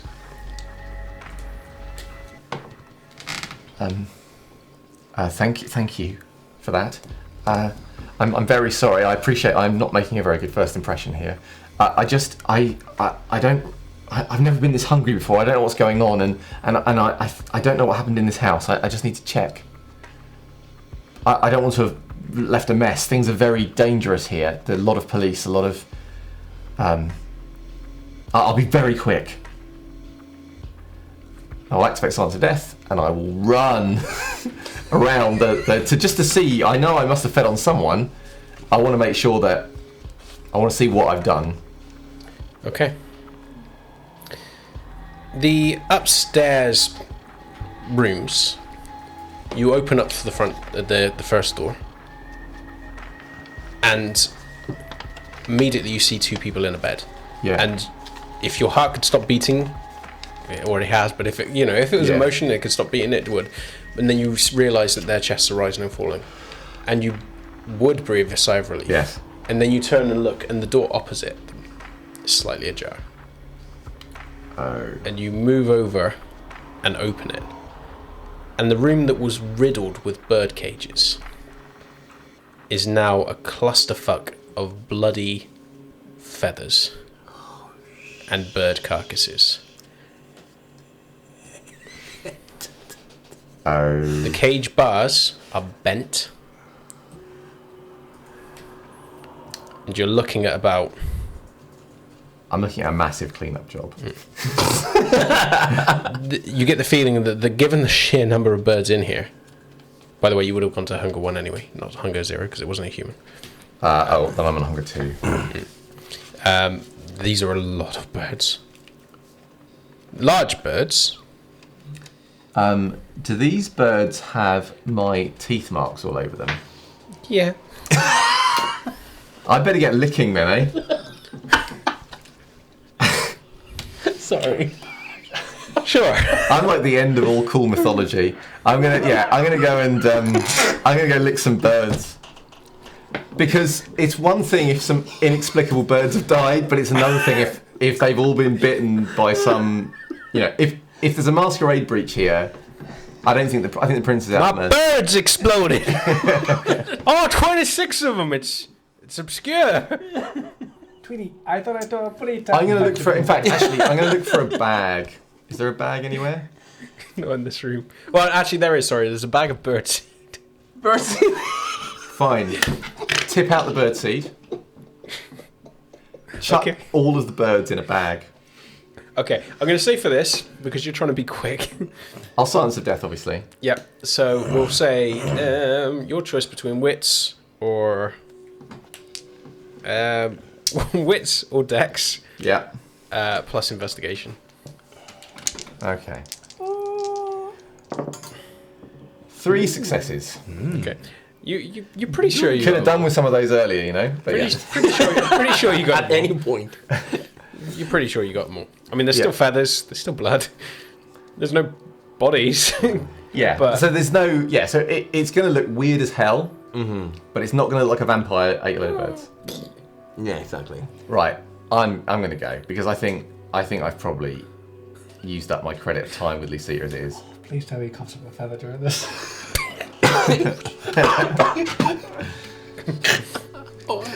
Okay. So sack in hand, I'm going to leave. You're like a really twisted Santa Claus. I mean, So you head downstairs, and Yeah. Lucita is by the front door. yeah. She looks at the sack. She doesn't question it. She just opens the door and steps back outside. I will silently appreciate her discretion. And you begin making your way. Sorry, I had to.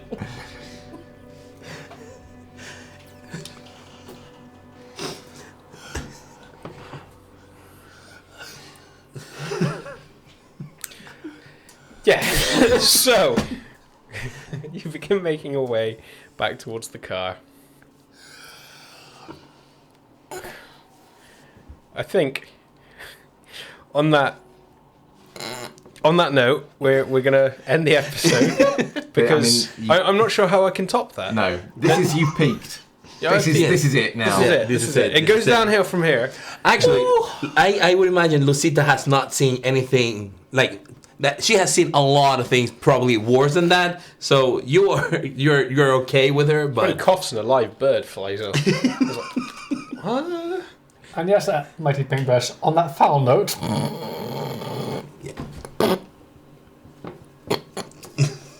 what happened? But obviously, don't go anywhere, folks. Yes, don't go anywhere. Because we are now Oh yeah. done. No, don't turn it off. Oh, okay. Good. Cool. So, thank you guys for sticking around for the end. I do have an announcement to make. I don't know why. I don't know why they do it, Mighty Paintbrush. So, anyway. I will be, unfortunately, due to the fact that I need to relocate, book 4 will be my last book for Blood on the Thames. I will be handing the storyteller mantle over to the awesome Peter, who will be running stories in my stead. I am not gone. I'm still involved with the company as much as I have been. I do have 1 or 2 plans for other things, bits and pieces that I'll be doing under the company name. And who knows in the future, probably, maybe come back and we've got other stories and stuff we're going to be running in the same world. But as of the end of book 4, this won't be my seat anymore. So, but yeah, so we still got a few more episodes to go until that time. At which point I'll hand you over to Peter and he can tell you a bit more for So what he's got planned. I'm not going to say very much, just to say that the Chronicle that will be kind of starting after book 4 will be Blood on the Thames, and that those of you who saw the one shot will get to see some of those SBCs returning, and you'll get to see. Well, I won't say much about players, but there's lots of things in the works which we will announce kind of coming up in the future, and stay tuned for exciting news. Also, it's worth mentioning that the end of book 4 is episode 39, not Yes. episode 40. Because It's episode 39 because of time constraints Yeah. and the need for relocation. So yeah, so I'll be relocating up towards Manchester, which is going up to see some friends, and used to live there before, so I'll be living there again. And that's where I'll be looking at potentially trying to get more material and stuff put forward for the company. But yeah, it's otherwise going to be great. You just asked me a question. No, did you ask me a question? me? My mind's got No blank. questions were asked. But yeah, so Episode 39, that was it. Episode 39. Because of when I need to go, episode 39 will be the last episode. So what we're aiming to do, although we need to confirm details close to the time, is we're going to make it a longer episode so that we can have a proper send-off for the end of the book. And this chronicle, which is one of many chronicles set in the world of Blood on the Thames. So, yeah. Mwah. Yeah, there'll be many tears in episode 39. Yeah. Well, we'll love you and leave you guys, and we'll be back here next Monday for episode 36. Yes. Even if I'm dead and dying, I'll be here. I might just be, covered in a blanket with newspapers up my nose. And so, thank you very much, guys, and we'll see you next Monday. Mwah. Bye. Bye. Thanks for watching this episode of Blood on the Thames. If you'd like to keep up with all the latest news, follow us on Twitter and Facebook and ShrekNet, the links to which are down below. And remember, if you want to join us live, be sure to tune in every Monday at 7 p.m. on Twitch. Thanks again, and I'll see you next time.